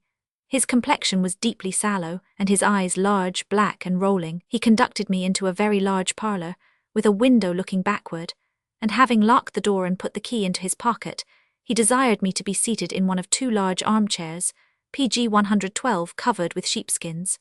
The room was a realization of the well-known picture of Teniers' alchemist. The floor was strewed with retorts, crucibles, alembics, jars, and bottles of various shapes, intermingled with old books, the whole covered with dust and cobwebs. Different shelves were filled in the same manner, and on one side stood the alchemist's bed. In a corner, somewhat shaded from the light, I beheld 2 heads, white, with dark wigs on them. I entertained no doubt, therefore, that, among other fancies, he was engaged in remaking the brazen speaking head of Roger Bacon and Albertus. He then gave me a history of his studies, mentioned some men in London whom I happened to know, and who, he alleged, had assured him that they had made gold, that having in consequence examined the works of the ancient alchemists, and discovered the key which they had studiously concealed from the multitude, he had pursued their system under the influence of new lights, and after suffering numerous disappointments, owing to the ambiguity with which they described their processes, he had at length happily succeeded, had made gold, and could make as much more as he pleased, even to the extent of paying off the national debt in the coin of the realm. I yielded to the declaration, expressed my satisfaction at so extraordinary a discovery, and asked him to show me some of the precious metal which he had made. "Not so," said he, "I will show it to no one. I made Lord Liverpool the offer that if he would introduce me to the king, I would show it to his majesty, but Lord Liverpool insolently declined, on the ground that there was no precedent, and I am therefore determined that the secret shall die with me. It is true that, in order to avenge myself of such contempt, I made a communication to the French ambassador, Prince Polignac, and offered to go to France, and transfer to the French government the entire advantages of the discovery. But after deluding me and shuffling for some time, I found it necessary to treat him with the same contempt as the others. Every court in Europe, he added, knows that I have made the discovery, and they are all in a confederacy against me, lest by giving it to anyone I should make that country master of all the rest. The world, sir," he exclaimed with great emotion, "is in my hands and my power." I now inquired whether he had been alarmed by the ignorance of the people in the country, so as to shut himself up in this unusual manner. PG 113. "No," he replied, "not on their account wholly. They are ignorant and insolent enough, but it was to protect myself against the governments of Europe, who are determined to get possession of my secret by force. I have been," he exclaimed, "twice fired at through that window, and 3 times attempted to be poisoned. They believed I had written a book containing my secrets, and to get possession of this book has been their object. To baffle them, I burnt all that I had ever written, and I have so guarded the windows with spring guns, and have such a collection of combustibles in the range of bottles which stand at your elbow, that I could destroy a whole regiment of soldiers if sent against me." He then related that, as a further protection, he lived entirely in that room, and permitted no one to come into the house, while he had locked up every room except that with patent padlocks and sealed the keyholes. In a conversation of 2 or 3 hours with the narrator, Kellerman enlarged upon the merits of the ancient alchemists, and on the blunders and impertinent assumptions of modern chemists. He quoted Roger and Lord Bacon, Paracelsus, Boyle, Boerhaave, Wolfe, and others, to justify his pursuits. As to the term philosopher's stone, he alleged that it was a mere figure to deceive the vulgar. He appeared to give full credit to the silly story of Dee's assistant, Kelly, finding some of the powder of projection in the tomb of Roger Bacon at Glastonbury, by means of which, as he said, Kelly for a length of time supported himself in princely splendour. Kellerman added that he had discovered the blacker than black of a Polonius Tyanus. It was itself the powder of projection for producing gold. It further appeared he had lived in the premises at Lilly for 23 years, during 14 of which he had pursued his alchemical studies with unremitting ardour, keeping 8 assistants for the PG 114 purpose of superintending his crucibles, 2 at a time, relieving each other every 6 hours, that he had exposed some preparations to intense heat for many months at a time, but that all, except one crucible had burst, and that, Kellerman said, contained the true, blacker than black. One of his assistants, however, protested that no gold had ever been found, and that no mercury had ever been fixed, for he was quite sure Kellerman could not have concealed it from his assistants, while on the contrary they witnessed his severe disappointment at the result of his most elaborate experiments. By the way, in the introduction to Zanoni, Sir E. Bulwer Lytton has given a clever sketch of an eccentric antiquarian bookseller, in the neighbourhood of Covent Garden, who is said to have assembled the most notable collection ever amassed by an enthusiast of the works of alchemist, cabbalist, and astrologer. The vindictive glare and uneasy vigilance, and the frowning and groaning of the anti-bookseller, for it absolutely went to his heart when a customer entered his shop, are all very characteristic and lifelike in this sketch. When free from such annoyance, he might be seen gloating over his musty, unsaleable treasures, on which he had, it was said, spent a fortune. Celebrated diamonds.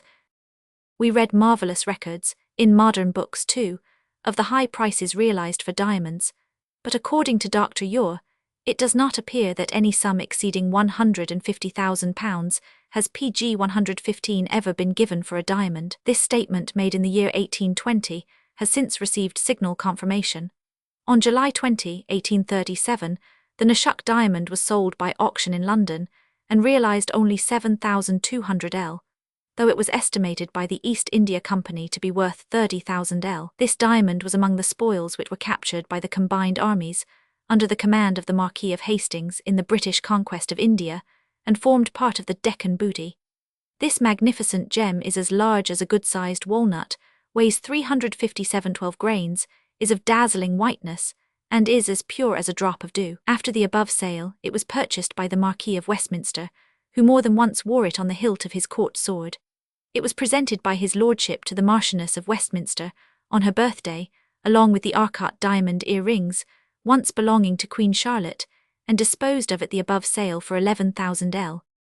The Great Mogul's diamond, about the size of half a hen's egg, and the Pitt diamond are well known. Among the crown jewels of Russia is a magnificent diamond, weighing 195 carats. It is the size of a small pigeon's egg, and was formerly the eye of a Brahminical idol, whence it was purloined by a French soldier. It passed through several hands, and was ultimately purchased by the Empress Catherine for 90,000 L. in ready money and an annuity of 4,000 L. One of the largest diamonds in the world was found in the river Abate, about 92 miles NW, of the diamond district of Cerro do Frio in Brazil.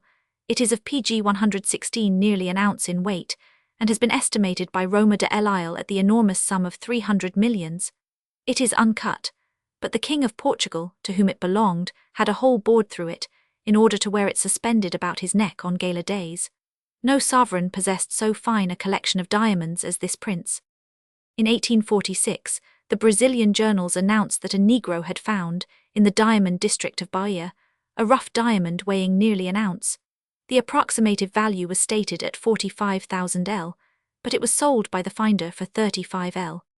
The most celebrated diamond of our times we, however, suspect to be that called the Mountain of Light, Koh-i-Noor, which belonged to Ranjit Singh and now belongs to Queen Victoria. It was once valued at £3 million, is very brilliant and without a flaw of any kind. Ranjit's string of pearls was, it is thought, if possible, even handsomer than the diamond. They were about 300 in number, literally the size of small marbles, all picked pearls and round, and perfect both in shape and colour. 2 hours before he died, he sent for all his jewels, and gave the above diamond, said to be the largest in the world, to a Hindu temple, his celebrated string of pearls to another, and his favourite fine horses with all their jewelled trappings worth 300,000 L, to a third. The Nizam's diamond is another wonderful gem, It was first seen in the hands of a native child in India who was playing with it, ignorant of its value, and a considerable sum being offered for it led to the discovery pg 117 of its being a real diamond. In its rough state, it weighs 277 carats, and as the rough stones are usually taken to give but half of their weight when cut or polished, it would allow 138 carats. Dr. Dee, the necromancer. Dr. John Dee was a man who made a conspicuous figure in the 16th century. He was born in London in 1527. He was an eminent scholar and an indefatigable mathematician. When at Cambridge, he was mostly occupied 18 hours out of the 24 in study. While here he superintended the exhibition of a Greek play of Aristophanes, among the machinery of which he introduced an artificial scarabus, or beetle, which flew up to the palace of Jupiter with a man on his back, and a basket of provisions. The astonished spectators ascribed this feat to the arts of the magician, and Dee, annoyed by these suspicions, found it convenient to withdraw to the continent. Dee's principal study in early life lay in astrology, and accordingly upon the accession of Elizabeth, Robert Dudley, her chief favourite, was sent to consult the doctor as to the aspect of the stars, that they might fix on an auspicious day for celebrating her coronation. Some years after we find him again on the continent, and in 1571, being taken ill at Louvain, the Queen sent over 2 physicians to attend him. Elizabeth afterwards visited him at his house at Mortlake, to view his collection of mathematical instruments and curiosities, and about this time employed him to defend her title to countries discovered in different pg 118 parts of the globe. He says of himself that he received the most advantageous offers from Charles V, Ferdinand, Maximilian II, and Rodolph, Emperor of Germany, and from the Tsar of Muscovy an offer of 2,000 L per annum on condition that he would reside in his dominions. Had Dee gone no further than this, all would have been well, but he was ruined by his enthusiasm. He dreamed perpetually of the philosopher's stone, and was haunted with the belief of intercourse with spirits. One day in November 1582, he tells us that as he was at prayer, there appeared to him the angel Uriel at the west window of his museum, who gave him a translucent stone, or crystal of a convex form that presented apparitions and even emitted sounds, so that the observer could hold conversations, ask questions, and receive answers from the figures he saw in this mirror. With this speculum, black stone or show stone, Dee used to call his spirits, and Kelly, his associate, did all his feats upon. Kelly, who acted as seer, reported what spirits he saw and what they said, whilst Dee, who sat at a table, recorded the spiritual intelligence. A folio volume of their notes was published by Casaubon, and many more containing the most unintelligible jargon remain in Ms. in the British Museum, together with the consecrated cakes of wax, marked with mathematical figures and hieroglyphics, used in their mummeries. At length Dee fell into disrepute. His chemical apparatus and other stock in trade were destroyed by pg 119 the mob, who made an attack upon his house, but the mirror is stated to have been saved. It subsequently passed into the collection of the Mordaunts, Earls of Peterborough, in whose catalogue it is called the Black Stone, into which Dr. Dee used to call his spirits. From the Mordaunts it passed to Lady Elizabeth Germain, and from her to John, Duke of Argyll, whose son, Lord Frederick Campbell, presented it to Horace Walpole. And on the breaking up of the collection at Strawberry Hill in 1842, this precious relic was sold. It was described in the catalogue as a singularly interesting and curious relic of the superstition of our ancestors on the celebrated speculum of Kennel Cole, highly polished, in a leathern case. Bulwer, in his Romance of Zanoni, introduces a mirror of this kind, and every tale of superstition has its magic glass. It is worthwhile to compare Dee's speculum with the celebrated ink mirror described in Lane's work on the modern Egyptians. It may, at least, illustrate the curious inquiry upon coincident superstitions. Voyage of manufacture. The produce of our factories has preceded even our most enterprising travellers. Captain Clapperton saw at the court of the Sultan Bello, in the interior of Africa, pewter dishes with the London stamp, and had at the royal table a piece of meat served up on a white wash-hand basin of English manufacture. The cotton of India is conveyed by British ships round half our planet, to be woven by British skill in the factories of pg 120 Lancashire. It is again set in motion by British capital, and transported to the very plains whereon it grew, and is repurchased by the lords of the soil which gave it birth, at a cheaper price than that at which their coarser machinery enables them to manufacture it themselves. At Calicut, in the East Indies, whence the cotton cloth called calico derives its name, the price of labour is a fraction of that in England, yet the market is supplied from British looms. Sir David Brewster's kaleidoscope. The idea of this instrument, constructed for the purpose of creating and exhibiting a variety of beautiful and perfectly symmetrical forms, first occurred to Sir David Brewster in 1814, when he was engaged in experiments on the polarization of light by successive reflections between plates of glass. The reflectors were in some instances inclined to each other, and he had occasion to remark the circular arrangement of the images of a candle round a centre, or the multiplication of the sectors formed by the extremities of the glass plates. In repeating at a subsequent period the experiments of 1000 Biot on the action of fluids upon light, Sir David Brewster placed the fluids in a trough formed by two plates of glass cemented together at an angle, and the eye being necessarily placed at one end, some of the cement which had been pressed through between the plates appeared to be arranged into a regular figure. The remarkable symmetry which it presented led to Dr. Brewster's investigation of pg 121, the cause of this phenomenon, and in so doing he discovered the leading principles of the kaleidoscope. By the advice of his friends, Dr. Brewster took out a patent for his invention, in the specification of which he describes the kaleidoscope in two different forms. The instrument, however, having been shown to several opticians in London, became known before he could avail himself of his patent, and being simple in principle, it was at once largely manufactured. It is calculated that not less than 200,000 kaleidoscopes were sold in 3 months in London and Paris, though out of this number, Dr. Brewster says, not perhaps 1,000 were constructed upon scientific principles, or were capable of giving anything like a correct idea of the power of his kaleidoscope. Lord Rosse's Leviathan telescope. The late Earl of Rosse, with a devotion to science which has few parallels, constructed this gigantic telescope at his seat, Parsonstown in the south of Ireland. To the frame of the vast instrument is fixed a large cubical wooden box, about 8 feet wide.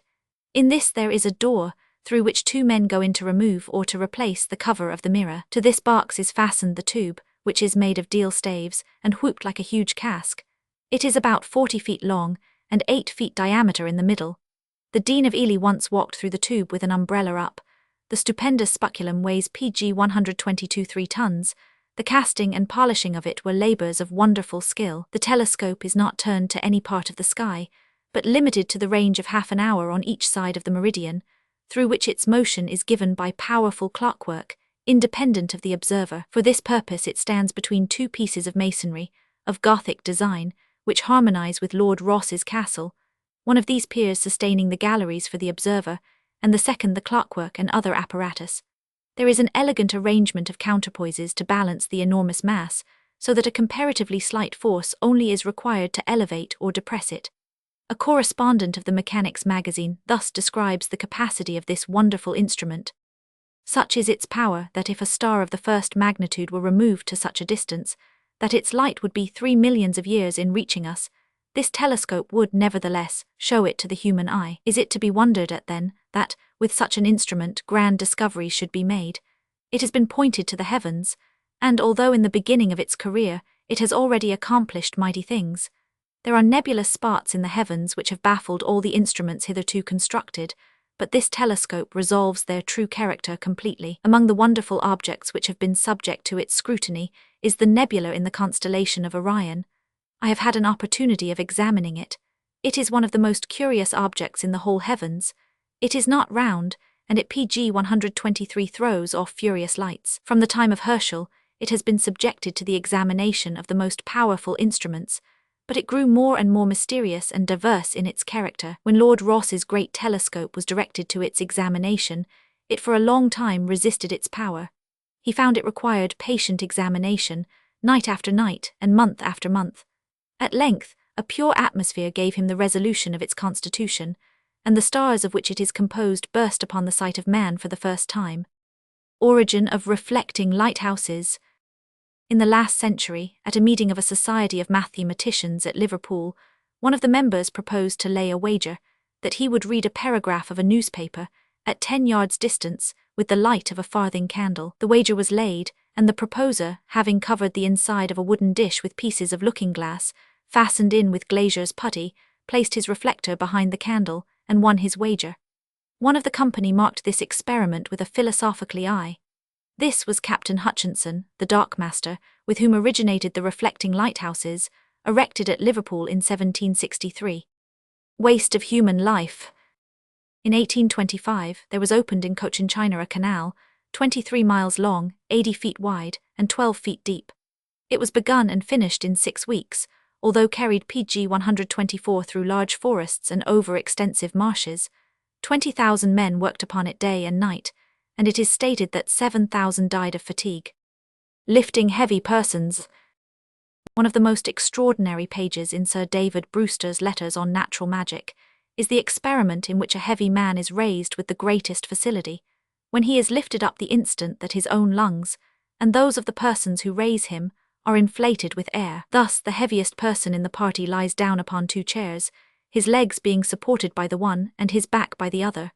4 persons, 1 at each leg and 1 at each shoulder, then try to raise him, the person to be raised giving 2 signals by clapping his hands. At the first signal, he himself and the 4 lifters begin to draw a long and full breath, and when the inhalation is completed, or the lungs filled, the second signal is given for raising the person from the chair. To his own surprise and that of his bearers, he rises with the greatest facility, as if he were no heavier than a feather. Sir David Brewster states that he has seen this inexplicable experiment performed more than once, and he appeals for testimony to Sir Walter Scott, who had repeatedly seen the experiment, and performed the part, both of the load and of the bearer. It was first shown in England by a gentleman who saw it performed in a large party at Venice, under the direction of an officer of the American Navy. PG 125. Origin of the Society of Arts. To this society, a well-informed writer has said, "Some of our best artists have owed the most priceless of all services that can be rendered to men of genius at the outset of their career, appreciation on the part of an enlightened few, introduction under favourable auspices to the many." The Society of Arts was established in 1754, chiefly by Mr. William Shipley, a drawing master, but it was not until 1774 that the institution was fairly located in its own premises, built in handsome style by the Adams, in John Street, Adelphi, the object being denoted by the inscription upon the entablature of the pediment in the front of the mansion, in these words, "Arts and Commerce Promoted." There are many interesting anecdotes of the early awards of this society. Thus, in 1758, Bacon, the sculptor, received for a small figure of peace a reward of 10 guineas, and the same artist gained the highest premium upon 9 different occasions. In 1761, Nollekens received 10 guineas for an alto relievo of Jephthah's vow, and 2 years later, 50 guineas for a more important piece of sculpture. Flaxman in 1768 gained for one of his earliest attempts a grant of 10 guineas, and for another work in 1771 he obtained the Society's gold medal. Lawrence, at the early age of 13, received the reward of a silver-gilt palette with 5 guineas for his drawing in crayons of the Transfiguration, and the painter in the height of his subsequent prosperity was accustomed PG 126 to speak of the impulse thus given to his love of art. In 1807, Sir William Ross, at the age of 12, received the Society's silver palette for a drawing of the death of Wat Tyler. Mr. Edwin Landseer gained a similar mark of approbation in 1810 for an etching, and to Mr. Wyon was adjudged the gold medal in 1818 for a medal die. But to artists there is a feature of still greater interest in the Society's history. It was in its rooms that the first exhibition of paintings in England took place in 1760, which was continued with great success for some years. Within about 90 years, the Society had distributed more than 100,000 L. In premiums. The growth of forest trees was one of its early objects of encouragement, and we find among the recipients of its gold medals the Dukes of Bedford and Beaufort, the Earls of Winterton, Upper Ossory and Mansfield, and Dr. Watson, Bishop of Llandaff. Then came agriculture, chemistry, manufactures and mechanics. In the latter the Society taught us, or at least aided those who did so, the manufacture of Turkey carpet, tapestry, weaving and weaving, to imitate the Marseille and India quilting. Also, how to improve our spinning and lace-making, our paper, and our catgut for musical instruments, our straw bonnets and artificial flowers. The colonies shared in the Society's early encouragement. Potash and pearlash were produced by its agent in North America, and it was busily engaged, just before the breaking out of the War of Independence, in introducing the culture of the vine, the growth of silkworms, and the manufacture of PG 127, indigo and vegetable oils. But the rewards given to poor Bethnal Green and Spitalfields weavers, for useful inventions in their calling, illustrate, perhaps even better than any of the foregoing instances, the object of the society which so honourably distinguishes it from other associations, its readiness to receive, examine, and reward every kind of useful invention that may be brought forward by those who have neither friends nor money to aid them in making their inventions known. Nor must we forget Barry's grand series of paintings upon the Society's large room, of which Dr. Johnson said, "There is a grasp of mind there, which you will find nowhere else." Upon the walls, too, hang some fine portraits of the early presidents of the Society, painted by Sir Joshua Reynolds. Vast mirrors. Mirrors are cast of larger dimensions at St. Petersburg than elsewhere. In the Imperial Manufactory, there was cast for Prince Potemkin a mirror measuring 194 inches by 100. One of the same proportions, valued at 3,000 guineas, was cast for the Duke of Wellington many years since, but was broken to atoms in its conveyance from St. Petersburg to England. Transportation of the coffee tree.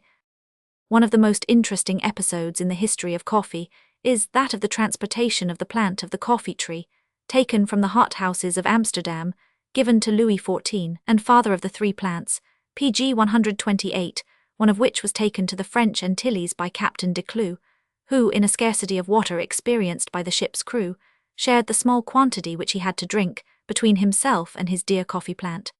It is believed that from this plant has sprung all the coffee grown in the West Indies. Arkwright's spinning frame. Mr. Arkwright tells us that he accidentally derived the first hint of this great invention from seeing a red-hot iron bar elongated by being made to pass between rollers. And though there is no mechanical analogy between that operation and the process of spinning, it is not difficult to imagine that, by reflecting upon it, and placing the subject in different points of view, it might lead him to his invention. Spinning feats. Among the wonders of this branch of manufacture, the following deserve mention. In 1745, a woman at East Derryham in Norfolk spun a single pound of wool into a thread of 84,000 yards in length, wanting only 80 yards of 48 miles, which at the above period was considered a circumstance of sufficient curiosity to merit a place. The records of the Royal Society. Since that time, however, a young lady of Norwich has spun a pound of combed wool into a thread of 168,000 yards, and she actually produced from the same weight of cotton a thread of 203,000 yards, equal to upwards of 115 miles. This last thread, if woven, would produce about 20 yards of yard-wide muslin. PG 129. Marvels of the alchemists. The pretended secret of the alchemists was the transmutation of the baser metals into gold, which they occasionally exhibited to keep the dupes who supplied them with money in good spirits. This they performed in various ways. Sometimes they made use of crucibles with a false bottom. At the real bottom, they put a quantity of gold or silver. This was covered by a portion of powdered crucible mixed with gum or wax and hardened. The material being put into a crucible and the heat applied, the false bottom disappeared, and at the end of the process, the gold or silver was found at the bottom of the crucible. Sometimes they made a hole in a piece of charcoal, filled it with oxide of gold or silver, and stopped up the hole with a little wax, or they soaked the charcoal in solutions of these metals, or they stirred the mixture in the crucible with hollow rods, containing oxide of gold or silver within, and the end closed with wax. By these means, the gold or silver wanted was introduced during the operation, and considered as a product. Sometimes the cunning whites used solutions of silver in nitric acid, or of gold in aqua regia, or an amalgam of gold or silver which, being adroitly introduced, furnished the requisite quantity of metal. A common exhibition was to dip nails into a liquid, and take them out half converted into gold. The nails were one half gold and the other half iron, neatly soldered together, and the gold was covered with something to conceal the colour, which the liquid was capable of removing. PG 130. Invention of the hand gear. It has been said that we are indebted for the important invention in the steam engine termed hand gear, by which its valves or cocks are worked by the machine itself, to an idle boy named Humphrey Potter, who, being employed to stop and open a valve, saw that he could save himself the trouble of attending and watching it, by fixing a plug upon part of the machine which came to the place at the proper times, in consequence of the general movement. If this anecdote be true, what does it prove? That Humphrey Potter might be very idle, but that he was at the same time very ingenious. It was a contrivance not the result of accident, but of acute observation and successful experiment. Dr. Paris. Poker across the fire. Boswell and Johnson held a conversation upon this experiment as follows. Boswell: Why, sir, do people play this trick which I observe now when I look at your grate, putting the shovel against it to make the fire burn? Johnson: They play the trick, but it does not make the fire burn. There is a better, setting the poker perpendicularly up at right angles with the grate. In days of superstition they thought, as it made a cross with the bars, it would drive away the witch. Upon this Dr. Carney notes, It certainly does make the fire burn. By repelling the air it throws a blast upon the fire, and so performs the parts in some pg 131 degree of a blower or bellows. These observations were made only as to the shovel, but the poker is equally efficacious. After all, says Croker, it is possible that there may be some magnetic or electrical influence which in the progress of science may be explained, and what has been thought a vulgar trick may be proved to be a philosophical experiment. Whatever may be the cause, there is everyday evidence that a poker or shovel, as the case may be, if laid across a dull fire, will revive it. Because, we think, the poker or shovel receives and concentrates the heat, and produces an additional draught through the fire. The artesian well of Grenelle at Paris. The boring of this well by the Messrs. Mulot occupied 7 years 1 month 26 days, to the depth of 1790 English feet, or 190 feet below the depth at which 1000. Elie de Beaumont foretold that water would be found. The sound, or borer, weighed 20,000 lb, and was treble the height of that of the dome of the Hospital des Invalides at Paris. In May 1837, when the bore had reached 1246 feet 8 inches, the great chisel and 262 feet of rods fell to the bottom, and although these weighed 5 tons 1000, Mulot tapped a screw on the head of the rods and thus, connecting another length to them after 15 months' labour, drew up the chisel. On another occasion, this chisel having been raised with great force, sunk at one stroke 85 feet 3 inches into the chalk. 7. The depth of the Grenelle well is nearly 4 times the height of Strasbourg Cathedral, more than 6 times the height of the Hospital des Invalides at Paris, more than 4 times the height of St. Peter's at Rome, nearly 4 times and a half the height of St. Paul's, and 9 times the height of the Monument, London. Lastly, suppose all the above edifices to be piled upon each other, from the base line of the well of Grenelle, and they would but reach within 11-12 feet of its surface. Yearbook of Facts, 1843. pg 132. Wet the ropes. The property of cords contracting their length by moisture became generally known. It is said, on the raising of the Egyptian obelisk in the square facing St. Peter's at Rome, by order of Pope Sixtus V. The great work was undertaken in the year 1586, and the day for raising the obelisk was marked with great solemnity. High Mass was celebrated at St. Peter's, and the architect and workmen received the benediction of the Pope. The blast of a trumpet was the given signal, when engines were set in motion by an incredible number of horses, but not until after 52 unsuccessful attempts had been made was the huge block lifted from the earth. As the ropes which held it had somewhat stretched, the base of the obelisk could not reach the summit of the pedestal, when a man in the crowd cried out, "Wet the ropes!" This advice was followed, and the column, as of itself, gradually rose to the required height, and was placed upright on the pedestal prepared for it. pg 133. The death of Dr. Black. In the society of friends such as Adam Smith, Hume, Carlyle, Home, Hutton, Playfair, and Dugald Stewart, the closing days of this great and gentle chemist wore tranquilly away. Towards the end, he sank into a low state of health, and only preserved himself from the severe shocks of the weather in the changeable climate of Edinburgh, by a degree of care and abstemiousness rarely surpassed even by the devoutest Brahmin. It was his generous and manly wish that he might never live to be a burden to his friends, and never was the wish more completely gratified. On the 26th November 1799, in the 71st year of his age, he expired without any convulsion, shock, or stupor, to announce or retard the approach of death. Being at table with his usual fare, some bread, a few prunes, and a measured quantity of milk diluted with water, and having the cup in his hand when the last stroke of the pulse was to be given, he had set it down upon his knees, which were joined together, and kept it steady with his hand in the manner of a person perfectly at ease, and in this attitude expired without spilling a drop, and without a writhe in his countenance, as if an experiment had been required to show to his friends the facility with which he departed. His servant opened the door to tell him that someone had left his name, but getting no answer, stepped about halfway towards him, and seeing him sitting in that easy posture, supporting pg 130 for his basin of milk with one hand, he thought that he had dropped asleep, which he had sometimes seen happen after his meals, the man went back and shut the door, but before he got downstairs, some anxiety that he could not account for made him return and look again at his master. Even then he was satisfied after coming pretty near and turned to go away, but again returned and coming quite close, found his master without life. Origin of the telegraph. When Arthur Young made his well-known journey in France, in the year 1787 to 1789, he met, he tells us, with a Monsieur Lamond, a very ingenious and inventing mechanic, who had made a remarkable discovery in electricity. You write 2 or 3 words on a paper, says Young. He takes it with him into a room and turns a machine enclosed in a cylindrical case, at the top of which is an electrometer, a small, fine pith ball.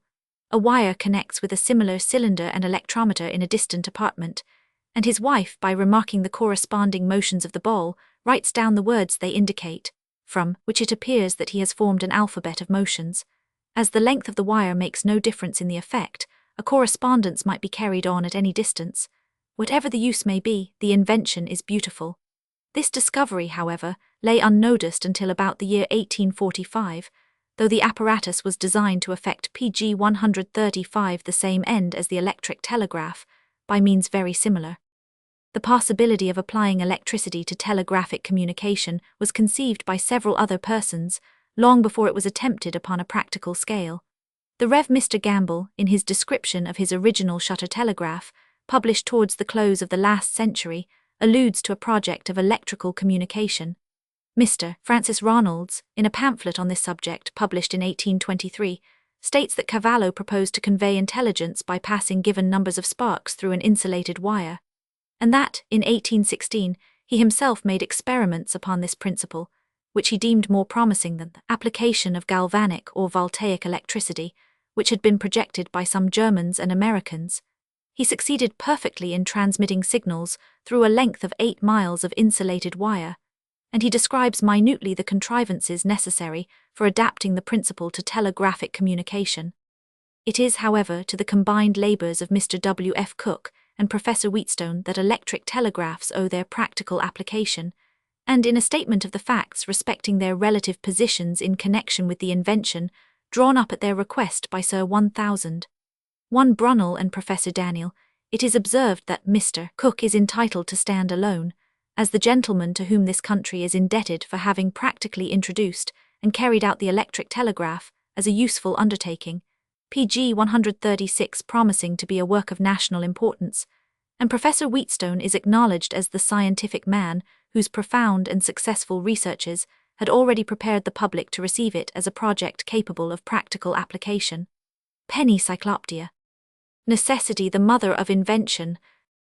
When Vitiges, king of the Goths, besieged Belisarius in Rome in 536, and caused the 14 large aqueducts to be stopped, the city was subjected to great distress, not on account of the want of water in general, for it was secured against that inconvenience by the Tiber, but on account of the loss of that water which the baths required, and above all of that necessary to drive the mills, which were all situated on these canals. Horses and cattle which might have been employed in grinding were not to be found, but Belisarius, a man of great ingenuity, devised an expedient to remedy this distress. Below the bridge that reached to the wall of Janiculum, he extended ropes, well fastened, and stretched across the river from both banks. To these he affixed 2 boats of equal size, at the distance of 2 feet from each other, where the current flowed with the greatest rapidity, under the arch of the bridge, and placing large millstones on one of the boats, suspended in the middle space a machine by which they were turned. He constructed at certain intervals on the river other machines of the same description, which, being put PG 137 in motion by the force of the water that ran below them, drove as many mills as were necessary to grind provisions for the city. To destroy these, the besiegers threw into the stream logs of wood and dead bodies which floated down the river into the city, but the besieged, by making use of booms to stop them, were enabled to drag them out before they did any mischief. This is said to have been the first invention of floating mills. A dry making in Holland. The conversion into solid land of the Lake of Beemster in North Holland is, after the Haarlemmermeer polder, which is 2.5 its size, the largest specimen in the Netherlands of what the Dutch term dry makings. The scheme was first broached in 1570. In 1592 funds were applied for, which were not, however, promised by the states of Holland and West Friesland until 1597. In 1607, a company was formed at The Hague by Dirk van Aas and others to pump out the beamster in whole or in part, and on their security the states lent the necessary capital. At the commencement, it was thought that 16 windmills would suffice for the undertaking, but this number was shortly increased by 10, and the 26 mills were then divided into 13 gangs. By the end of 1608, several of the mills began to pump, and early in 1609 they were all ready. Towards the end of this year, the bottom of the lake became visible in some places, but during a storm on the 23d of PG 138 January 1610, the great Waterland sea dike gave way, and the pressure on the ring dike that had been constructed round the beamster proved greater than it was capable of resisting. It gave way in turn in 2 places, and the lake was again filled. On the 5th February 1610, further and ample funds were advanced by the states. In 1611, more mills were put on to the work. On the 19th of May 1612, the dry making was at last completed, and on the 30th July of that year, the distribution of the lots of land redeemed took place. The ring dike is over 37,000 yards long and has an average height of 150 zp, 1.5 meters above the mean level of the sea. Thus was the beamster pumped out, and from that day to the present, the name of Dirk van Aas has been held in deep respect in Holland, as the name of the first Dutchman who conquered the waters on anything like a large scale. The system he employed has been closely followed in all successive undertakings of this kind, and with the exception of the application of steam and certain improvements in machinery, the plans of Dirk van Aas for draining the beamster were adapted with a like success to the Lake of Haarlem by 1000. Jevers den Degist, the hero of this last conquest and the sanguine prophet, 1867, of the ultimate reclamation of the Zuider Zee. The drainage of the Lake of Haarlem, it may be mentioned, was accomplished in 1852, after 13 years of toil and anxiety, at a cost of 11 million florins, £916,666, a sum which, large as it is, has nevertheless been completely recovered, PG 139 both in capital and interest, by the sale of 42,481 acres of arable land. Report to Foreign Office. A Scientific Pilgrim. When Lord Napier of Merchiston first published his logarithms, Mr. Briggs, Professor of Mathematics at Gresham College, London, was so surprised with admiration that he could not rest till he had seen the noble inventor, and actually went to Scotland for that purpose in 1615. Lilly, the astrologer, thus describes the interview. Mr. Briggs appointed a certain day when to meet at Edinburgh, but failing thereof, Merchiston was afraid he would not come. It happened one day, as John Marr and the Lord Napier were speaking of Mr. Briggs. "Ah, John," said Merchiston, "Mr. Briggs will not come." At the very instant one knocks at the gate, John Marr hastens down, and it proved to be Mr. Briggs. To his great contentment, he brings Mr. Briggs up into my lord's chamber, where almost 1/4 of an hour was spent, each beholding the other with admiration before one word was spoken. At last Mr. Briggs began, "My lord, I have undertaken this long journey purposely to see your person, and to know by what engine of wit or ingenuity you came first to think of this most excellent help unto astronomy, viz. the logarithms, but my lord, being by you found out, I wonder nobody else found it out before, when now, being known, it appears so easy." Briggs was nobly entertained by Lord Napier, and PG 140 every summer after, during his lordship's life, this venerable man went to Scotland purposely to see him. The burning mirrors of Archimedes. Many have questioned the facts recorded by several historians concerning the surprising effects of the burning mirrors of Archimedes, by means of which the Roman galleys besieging Syracuse were consumed to ashes.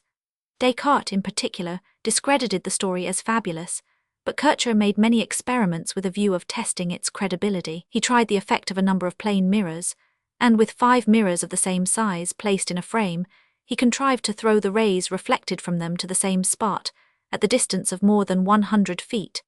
And by this means he produced such a degree of heat as led him to conclude that, by increasing their number, he could have set fire to inflammable substances at a greater distance.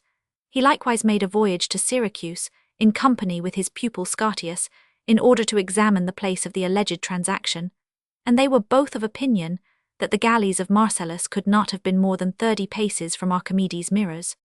1000. Buffon also constructed a machine, consisting of a number of mirrors, by which he seems to have revived the secret of Archimedes, and to have vindicated the credit of history in this respect. His experiment was first made with 24 mirrors, PG 141, which readily set fire to combustible matter composed of pitch and tow, and laid on a deal board at the distance of 72 feet. He further pursued the attempt by framing a kind of polyhedron, consisting of 168 pieces of plain looking-glass, each 6 inches square. And by means of this machine, some boards of beechwood were set on fire at the distance of 150 feet, and a silver plate was melted at the distance of 60 feet. This machine, in the next stage of its improvement, contained 360 plain mirrors, each 8 inches long and 6 broad, mounted on a frame 8 feet high and 7 broad. With 12 of these mirrors, light combustible matter was kindled at the distance of 20 feet.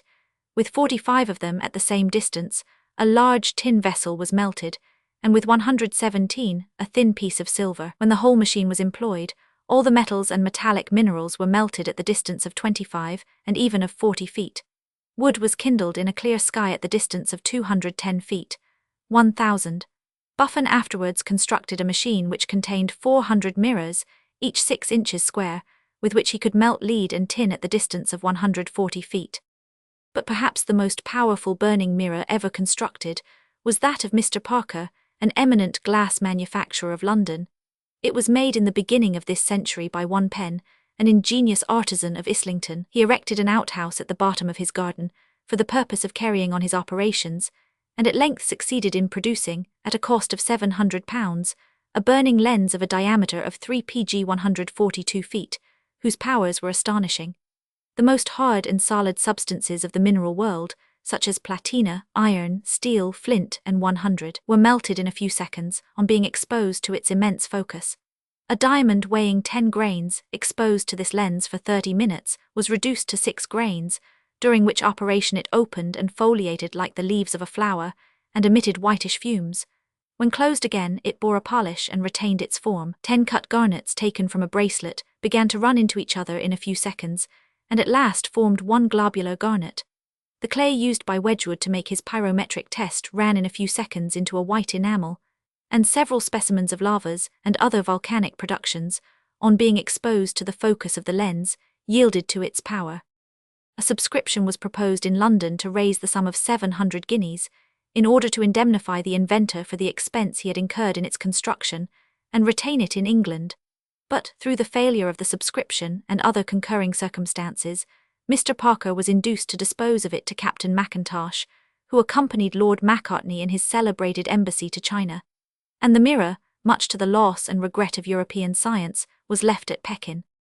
Magnetic correspondence in the 17th century. In one of Addison's contributions to the Spectator pg 143 no. 241, we find the following curious instance of what may almost be considered as the foreshadowing of the electric telegraph. It is quoted from the writings of Strada, the celebrated Roman Jesuit, who died in 1649. In his Prolusions, a series of polished Latin essays upon rhetoric and literature, he gives an account of a chimerical correspondence between two friends, by the help of a certain lodestone, which had such virtue in it, that if touched by two several needles, when one of the needles so touched began to move, the other, though at ever so great a distance, moved at the same time and in the same manner. He tells us that two friends, being each of them possessed of these needles, made a kind of dial plate, inscribing it with 24 letters, in the same manner as the hours of the day are marked upon the ordinary dial plate.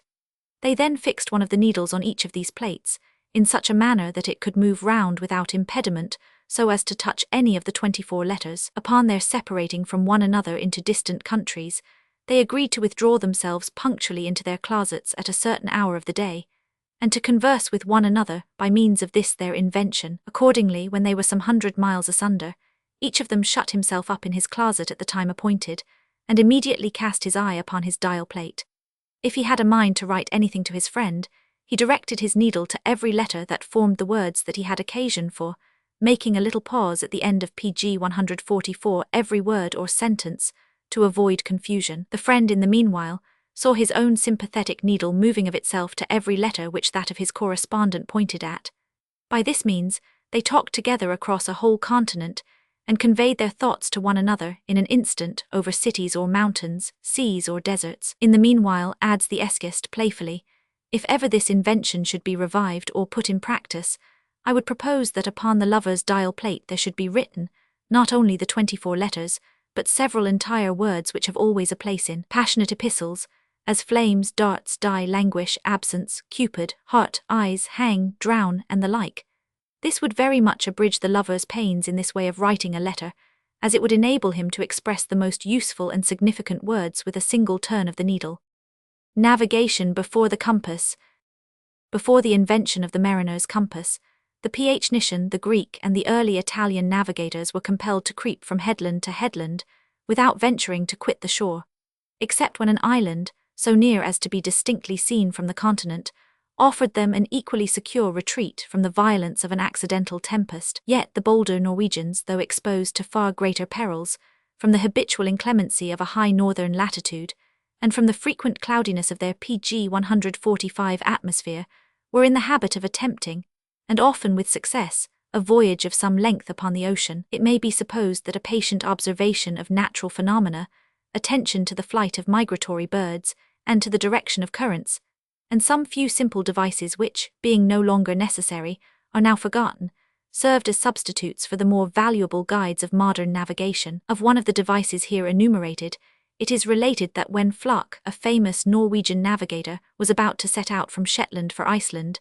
then called Gardarsholm, he took on board some crows, because the mariner's compass was not yet in use. When he thought he had made a considerable part of his way, he threw up one of his crows, which, seeing land astern, flew to it, whence Flak, concluding that he was nearer to Shetland, or perhaps Faroe, than any other land, kept on his course for some time, and then sent out another crow, which, seeing no land at all, returned to the vessel. At last, having run the greater part of his way, another crow was sent out by him, which, seeing land ahead, immediately flew for it, and Flak, following his guide, fell in with the east end of the island. Such was the simple mode of steering their course, practiced by those bold navigators of the stormy northern ocean. This story at once and strikingly recalls the use made of birds by the first sea captain of whom we read, Noah.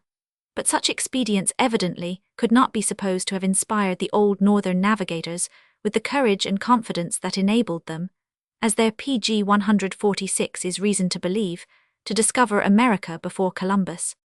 Semaphore 5, Electric Telegraph. An anecdote will suffice to illustrate the advantages of the electric over the visual variety of telegraph, the one being only workable in certain states of the weather, the other available in all states. Upon one occasion, when the British Army were fighting in Spain, intelligence was every day feverishly expected from Wellington through the medium of the semaphore at the Admiralty. Long delayed, it came at last and was apparently of a fearful character. It ran thus: Wellington defeated, Parliament and the people were stunned for a time, and rumours flew about like wildfire to this effect. It turned out, however, that just as the word defeated was deciphered, a fog intervened and cut off the rest of the communication. When the dark pole disappeared, the bright sky disclosed to a jubilant people not Wellington defeated, but Wellington defeated the French.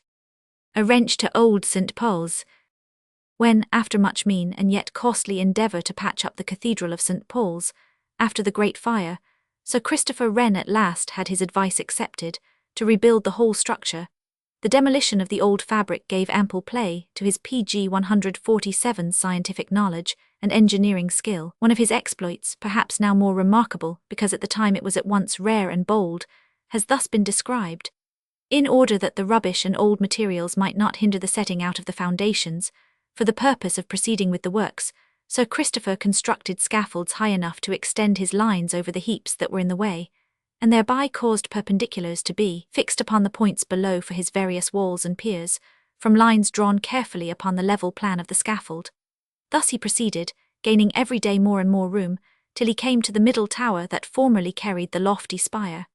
The ruins of this tower being nearly 200 feet high, the labourers were afraid to work above, which induced him to facilitate the labour by the use of gunpowder. To perform this work, he caused a hole to be dug, of about 4 feet wide, by the side of the northwest pier of the tower, in which was perforated a hole 2 feet square, reaching to the centre of the pier.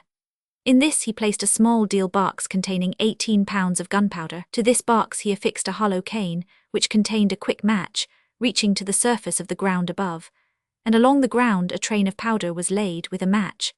The mine was then closed up, and exploded while the philosophical architect waited with confidence the result of his experiment. This small quantity of powder not only lifted up the whole angle of the tower, with 2 great arches that PG 148 rested upon it, but also 2 adjoining arches of the aisle, and the masonry above them.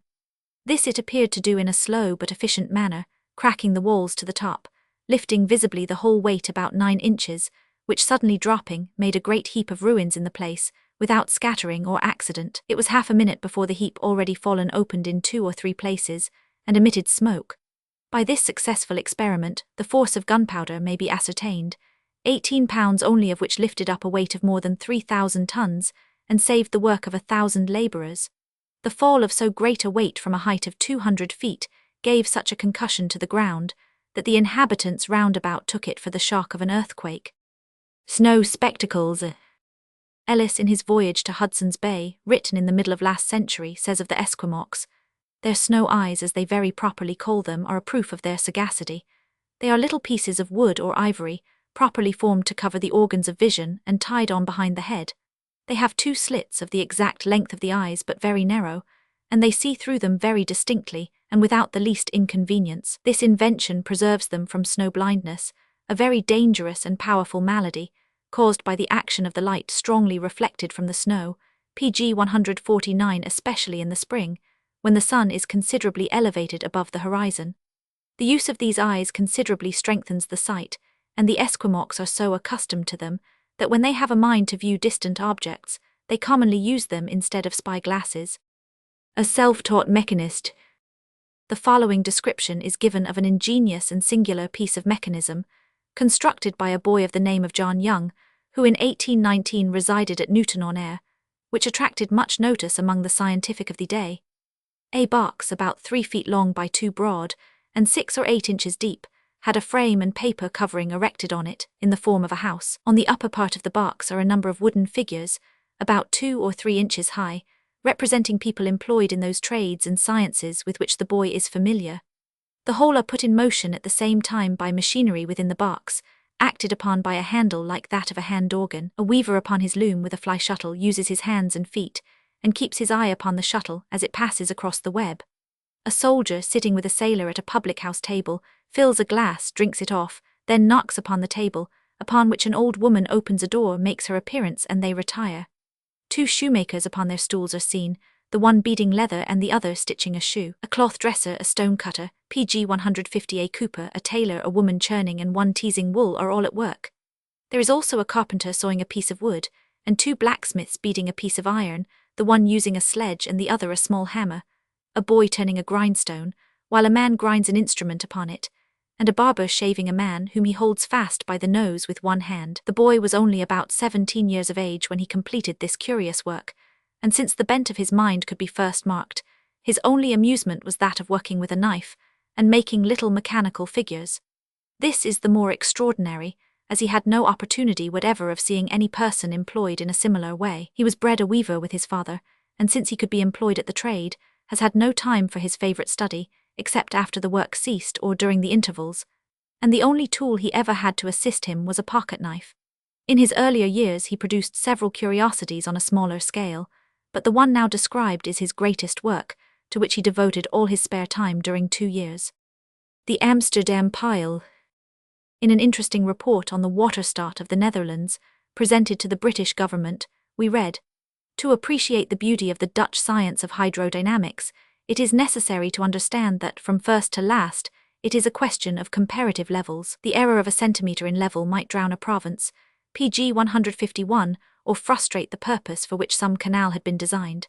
Thus it may be said, without exaggeration, that the most important institution in the Kingdom of the Netherlands is a certain antiquated pile at Amsterdam, but one of many million pine trees brought from Norway, on which the city is perched, which indicates the rise and fall of the outer waters of the Zuider Zee and German Ocean. For 200 years this pile has been watched with anxiety by the burghers of the Netherlands, and a graduated scale has been marked upon it, in which the mean water level is represented by 0. It is known as the Amsterdamse Pale, and every hydraulic undertaking in the country is measured by its standard, as having a level of so many meters or centimeters above or below the usual level of the sea. The initials AP, Amsterdamse Pale, OA, 0 of Amsterdam, or ZP, 0 of Pile, are the forms of abbreviation most generally used to represent the starting point in all hydraulic calculations, and one of these, with the signs and, must therefore necessarily occur in every intelligible description of Dutch public works. The perils of experiment. 1000. Raoul, an eminent French chemist, was not the most cautious of operators. One day, while performing some experiments, he said to his auditors, "Gentlemen, you see this cauldron upon the brazier. Well, if I were to cease stirring for one moment, and PG 152 explosion would ensue, that would blow us all into the air." The audience had scarce had time to reflect on this comfortable piece of information, when the operator actually did forget to stir, and his prediction was amply verified. The explosion took place with a terrible crash. All the windows of the laboratory were smashed to pieces, and 200 auditors were whirled away into the garden. Fortunately, no one received any serious injury, the chief violence of the explosion having been in the direction of the chimney. The demonstrator himself marvellously escaped without further harm than the loss of his wig. A certain Scotch professor, not of the present generation, as remarkable for the felicity of his experimentation as Raoul could be for his failures, was once performing an experiment with some combustible materials, when the mixture exploded, and the phial which he held in his hand flew into 1,000 pieces. "Gentlemen," said the doctor to his students with the most unaffected gravity, "I can assure you that I have performed this experiment often with the same phial, and never knew it break in my hands before." The simplicity of this somewhat superfluous assurance gave rise to a general laugh, in which the professor, instantly discerning the cause of it in his own excellent Irishism, most heartily joined. The Siberian mammoth remains. About 40,000 pounds of fossil ivory, that is to say, the tusks of at least 100 mammoths, are bartered for PG 153 every year in New Siberia, so that in a period of 200 years of trade with that country, the tusks of 20,000 mammoths must have been disposed of, perhaps even twice that number, since only 200 pounds of ivory is calculated as the average weight produced by one pair of tusks. As many as 10 of these tusks have been found lying together, weighing from 150 to 300 pounds each. The largest are rarely sent out of the country, many of them being too rotten to be made use of, while others are so large that they cannot be carried away, and are sawn up in blocks or slabs on the spot with very considerable waste, so that the loss of weight in the produce of a tusk before the ivory comes to market is of no trifling amount. A large portion of this ivory is used by the nomad tribes in their sledges, arms, and household implements, and formerly a great quantity used to be exported to China, a trade which can be traced back to a very distant period. Notwithstanding the enormous amount already carried away, the stores of fossil ivory do not appear to diminish.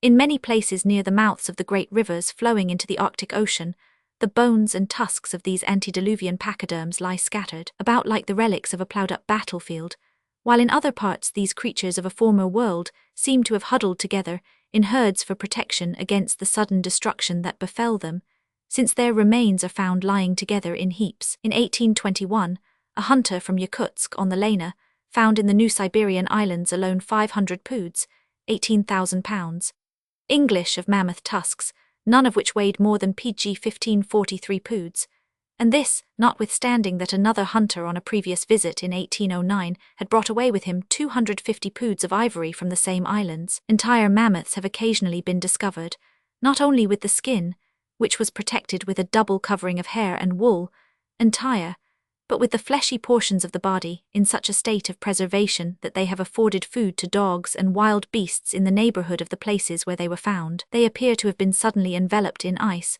or to have sunk into mud which was on the point of congealing, and which, before the process of decay could commence, froze around the bodies, and has preserved them up to the present time in the condition in which they perished. It is thus they are occasionally found when a landslip occurs in the frozen soil of the Siberian coast, which never thaws, even during the greatest heat of the summer, to a depth of more than 2 feet.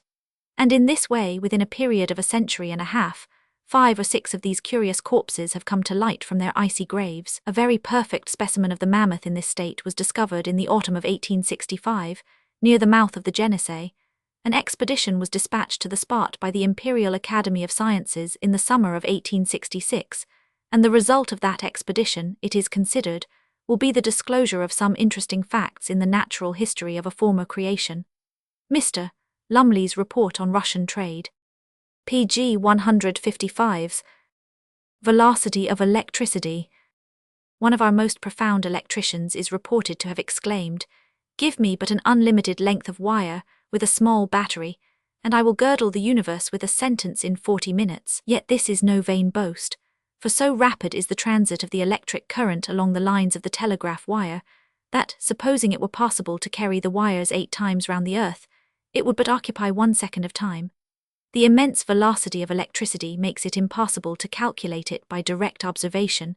It would require to be many thousands of leagues long before the result could be expressed in the fractions of a second. Yet Professor Wheatstone devised some apparatus for this purpose, among which was a double metallic mirror, to which he gave a velocity of 800 revolutions in a second of time. The professor concluded from his experiments with this apparatus that the velocity of electricity through a copper wire, 1/15 of an inch thick, exceeds the velocity of light across the planetary spaces, that it is at least 288,000 miles per second. The professor adds that the light of electricity, in a state of great intensity, does not last the millionth part of a second, but that the eye is capable of distinctly perceiving objects which present themselves for this short space of time.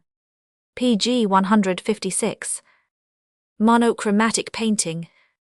A very delicate experiment, yet a very natural one, which Buffon appears to have first noticed, led in all probability to the invention of the monochromatic mode of painting, or painting with a single colour.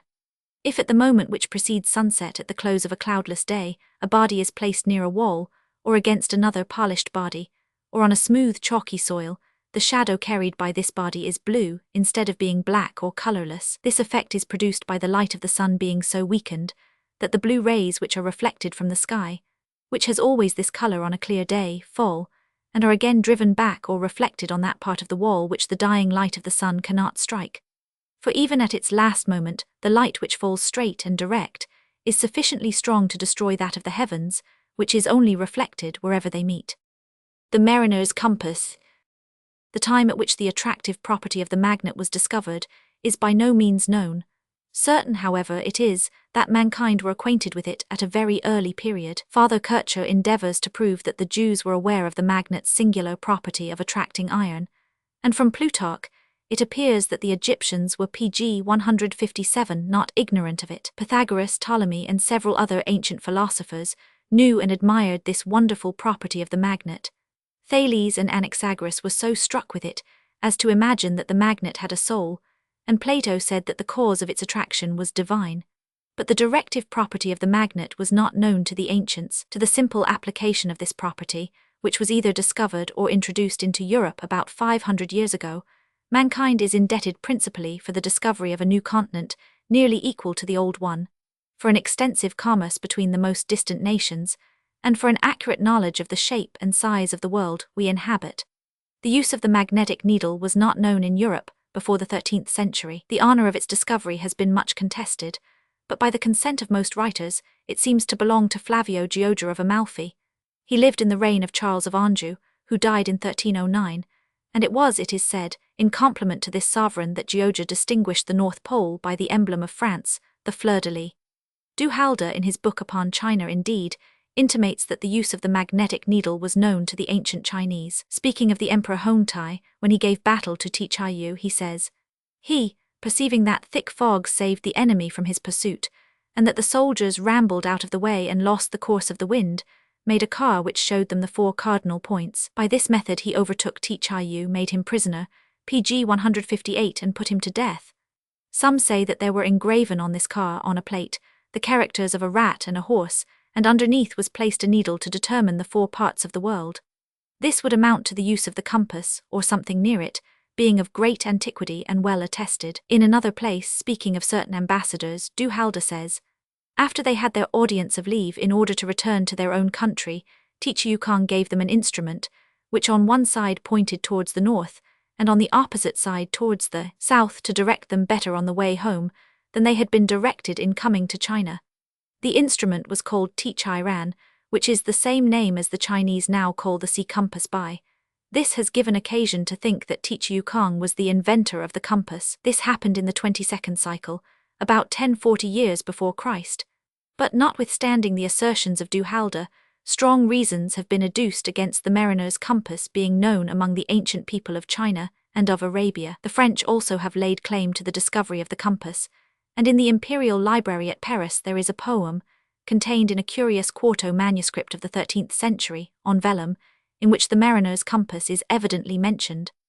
but still it appears that the Neapolitan Flavio Gioja, if not the original discoverer, was at least the first who used the mariner's compass, or constructed it for the use of vessels in the Mediterranean. pg 159. The discovery of lithography. The invention, or more properly the discovery of lithography, claims a high rank among those of the present age, on account of its extensive usefulness. The honor of the invention belongs to Alois Senefelder, originally a performer at the Theatre Royal of Munich. He had conceived the idea of etching on stone instead of on copper, and was proceeding to make the experiment when an accidental discovery gave a more beneficial turn to his speculations. The discovery, which was that of the lithographic art, has been thus narrated by Senefelder himself.